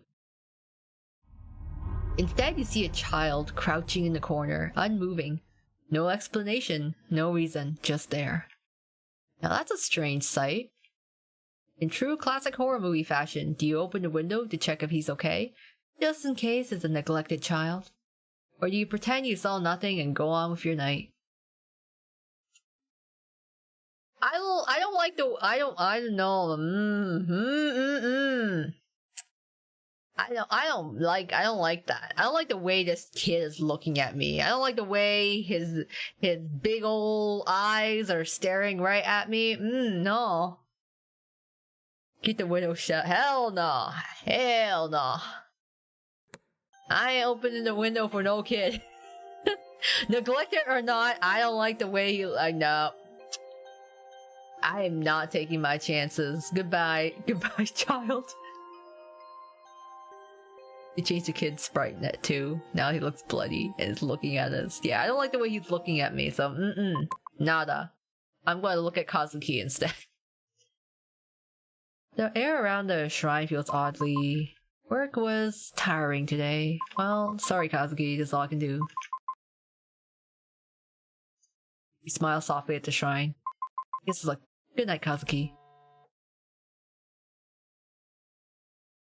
Gotta make sure, leave incense for Kazuki. Alright, gotta keep my sanity high. Oof. Actually, my Kazuki increased. Now I'm actually not sure if it's gonna be between Kazuki or Haruki. What the affection level looks like. I'm like, can I even, is there even a way to find out? What? Oh, look at Kazuki. Ah, these are just notes. Before his passing, he was a journalist my mom met at a coffee shop. He was an important friend, of course. Contacts. Naslith? Gallery? No? How much affection do we have? I don't know. There's no affection level meter. Alright, let's go to the bathroom. Your sanity is a little low. Maybe you should calm down a little. Yeah, please. Say Haruki, please. Live at Yoko or Love is Sorrow. Well, I'll go back to Love is Sorrow. Tell us when Kazuki and even Yoko have affection increase. Yeah, I'm curious too. I don't know what everyone's level is sitting at.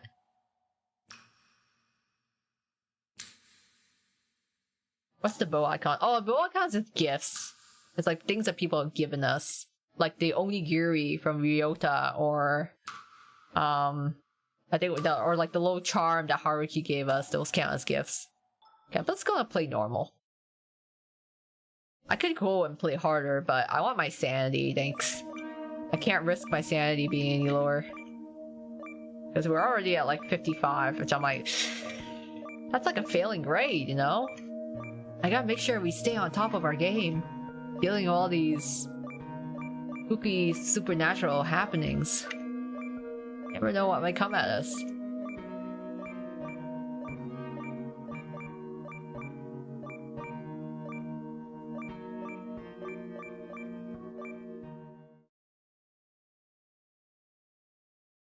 Impressive! You've hit 100% of the total notes! Yatta! Sanity increased to 65. We're getting there. Keep my sanity high. We try. We're doing our best. Let's remember to save. I wish there's a faster way to save. I feel like I'm like going so slow.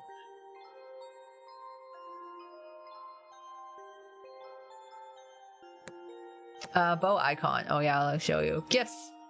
So we have the Yoko from Yoko, the Mont Blanc.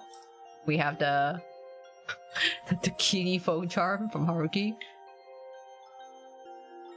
Strawberries from Granny. Onigiri from Ryota. So that's what the gifts are. It's kind of funny just imagining we're still pocketing a bunch of strawberries in our pocket. They gotta be pretty nasty by now.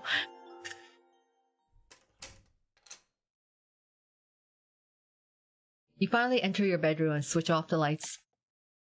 But they flicker and sputter before finally surrendering to darkness. Flipping beneath the covers, you hear the quiet hum of the pipes, the low rush of cars on the street, and the usual footsteps of neighbors from above. But tonight, the footsteps multiply, a growing thump that becomes heavier, faster. You start to wonder if it's something else.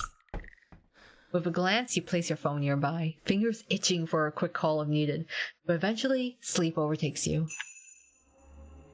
Oh man, okay, that was a flash. In the depths of that night, you dream of Kazuki. In a dim, hazy scene, he talks about his fascination with collecting insects, each word faint as a breath. The images, though, grow clearer. Beetles, cockroaches, or is it something different? Something sinister, its body snaking around the room like a creature just beyond your reach. You search, almost desperately, trying to find its name, but it slips away, elusive, lost in the fog of your dreams. Who? It feels good to have a vessel again. I'll relish in this look for a while, before I inevitably have to change into him. Huh? It seems as though the tapestry is finally unraveling itself. The key players have already made their first move. Though some have moved quicker than expected, others still hesitate, as if time waits for them. I wonder what your next move will be, my dear princess.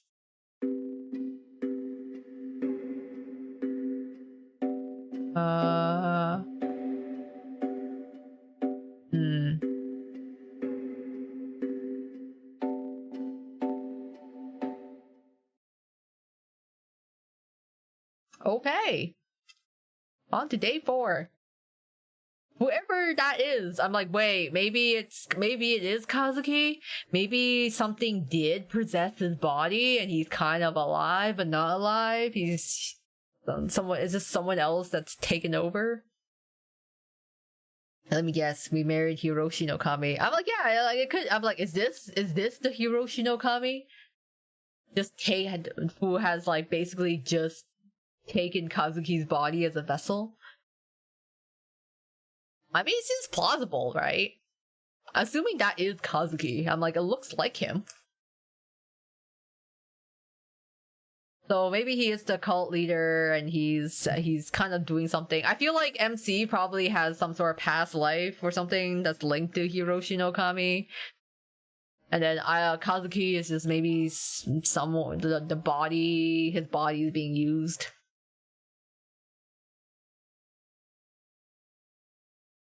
I think it makes sense though. That is Hiroshi no Kami.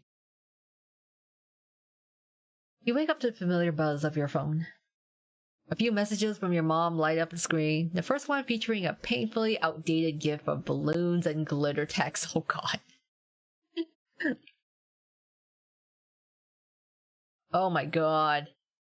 From Mom. Happy birthday. I'll be dropping off a cake later. Make sure you finish it by tonight or it'll go stale. Have a good day. It's like those Facebook glittery butterfly floral gifts.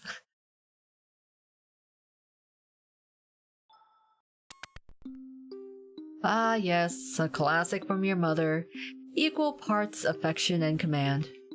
It almost slipped your mind. It's your birthday today. You're turning... redacted. Sorry guys, I can't reveal to you my true age. It's been redacted by government. No, not the cake scene, yeah. I don't know how to feel about all this, not gonna lie. I feel like, okay, things are starting to connect. I feel like Kazuki... I think my personal theory is that Kazuki's body is being used as a vessel for Hiroshi no Kami, and I think like Hiroshi no Kami and the MC have like some sort of previous life together of some sort, perhaps. Maybe she's a reincarnation. The numbers seem to glitch in your mind, like a censored secret the universe refuses to acknowledge. Or maybe you're just repressing it. You're like, no, I don't know what my age is. It's repressed. What do you mean, growing older? I don't know what you're talking about. Maybe this year your birthday wish will actually come true. Maybe your mom will finally listen to you, hear you out, let you breathe without the constant pressure of her expectations. I mean, there is one way for that to happen. If mom just straight up dies. I know, that sounds horrible, but literally, if MC mom dies, that literally takes care of, like, majority of the problems. Maybe today will actually be a good birthday. Just kidding. You already know how it's going to end. Oh well, no point dwelling on it now. You'll deal with all that after work. Boo. The worst. Having to go to work on your birthday. Hey, go, happy birthday. You're getting pretty old, huh? Wow, fucking rude.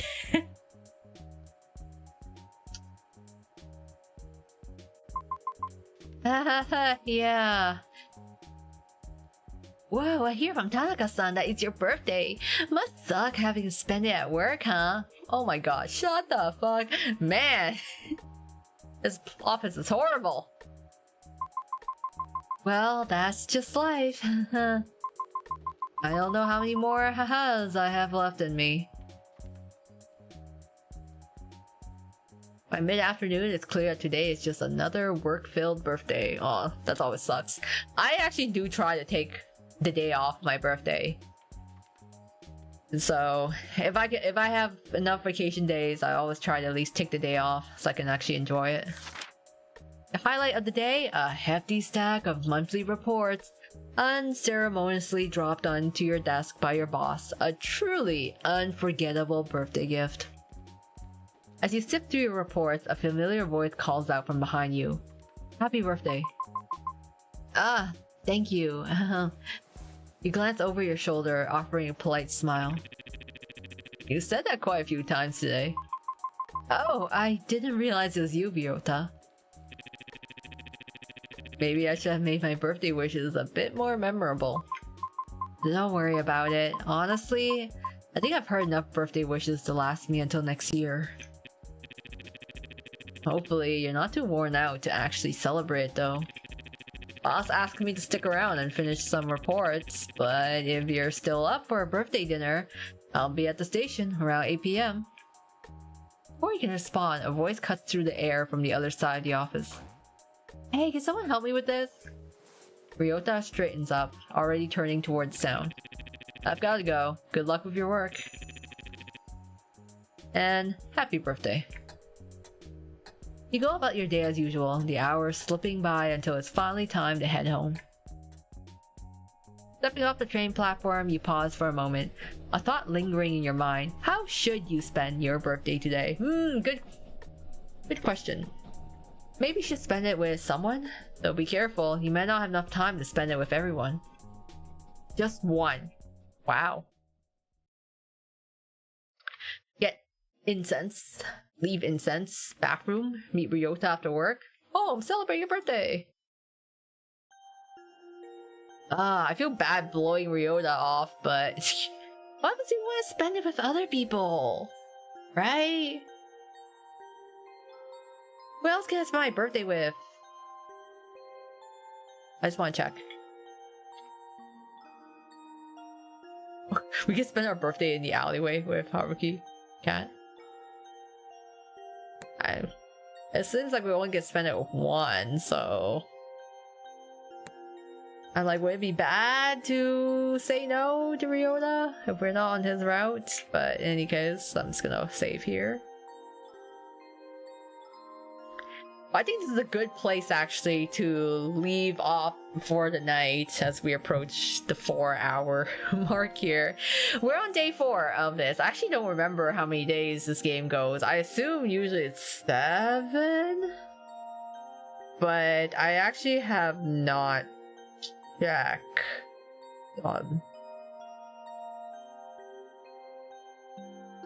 Interestingly enough, I think like some of the stuff was still in the demo, but it looks like some new stuff got added in, so we got a lot more content there.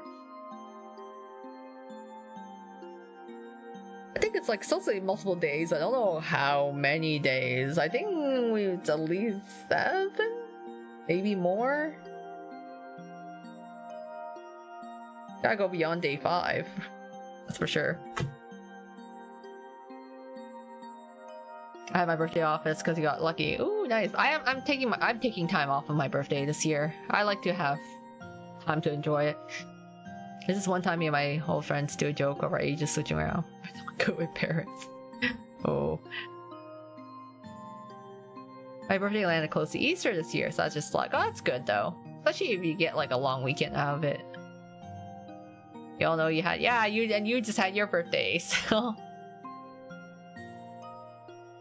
Yours is on the weekend, I think, right? So at least you had that.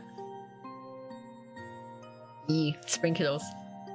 Mine is next month, so I'm a summer baby. So I basically just schedule some time off so I can enjoy it. Let's wear the bonbon outfits. Ooh. Bomba outfits are so cute. I really like the spring versions, actually. Especially all the pinks and the reds. I bet it's going 7 days. I would think it goes 7 days, right? If it's like a single playthrough. It should take at least like a couple hours more. So, You share your birthday with Deuce. Yeah, I do. We don't have the birthdays on the same day, but I think Deuce's birthday is the closest to mine. So there's that. So we are Gemini buddies. Oh yeah, I wonder what the summer bonbon cards are gonna be. Yeah, I'm super curious on that. I wonder what they're going to go for. Maybe they'll start going with like, well, like what would be summer colors? You know, would they go for like a blue and yellow type combo, or is that more spring? Ooh, there must be fan art. Oh, go ahead, Deuce. I don't think I've ever seen fan art. It's been a long time since I've seen fan art of myself, actually. Back when I was more active on Twitter, I did see some, well, a few, but I don't think I've actually, seen the fan art of it. Unless I draw myself a Deuce and create my own art. Like a white coat. Sorry if you're getting white chocolate dirty for a day. Or wearing white clothes dirty for a day. Ah, yes.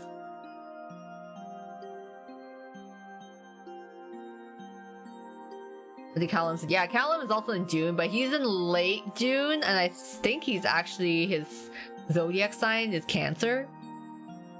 So he's like, I think, later. I'll have to wear those Lolita cottagecore dress for my bonbons break. Ooh, yeah, it's like the cottagecore ones are like the more like brown and green tones, right? But I've seen like floral ones that are really cute. But is this gonna be a 6th guy to be in the spring bonbon? I actually don't know when they will move over to the summer ones when I think about it.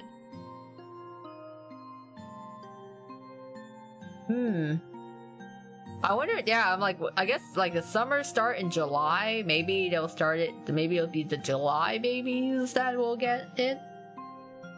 I thought June is the summer month, but I actually lost track of what season they switched over the Bonbonnaire cards. Like they might, unless they like try to squeeze in like June and then start summer in July. Could be a possibility there. But we'll see then. But I think for now, I'm gonna end with Lover's Enigma for today. I figured I want to do at least one full playthrough on stream, though I don't. We'll see for like the other routes.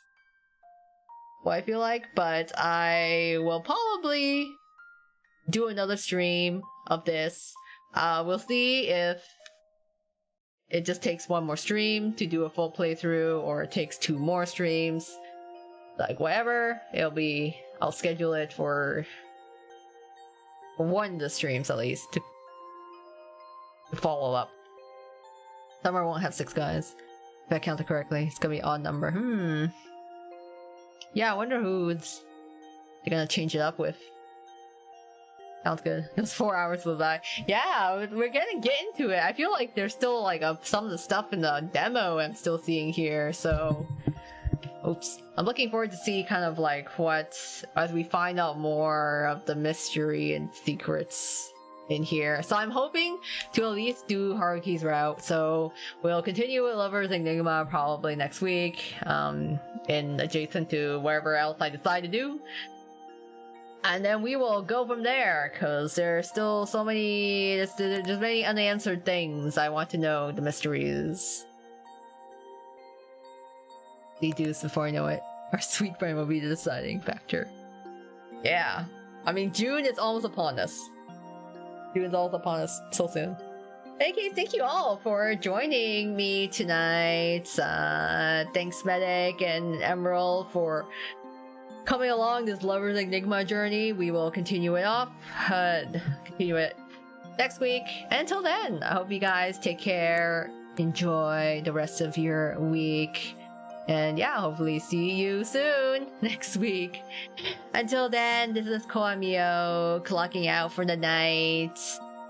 Have a good rest, everyone, and bye bye.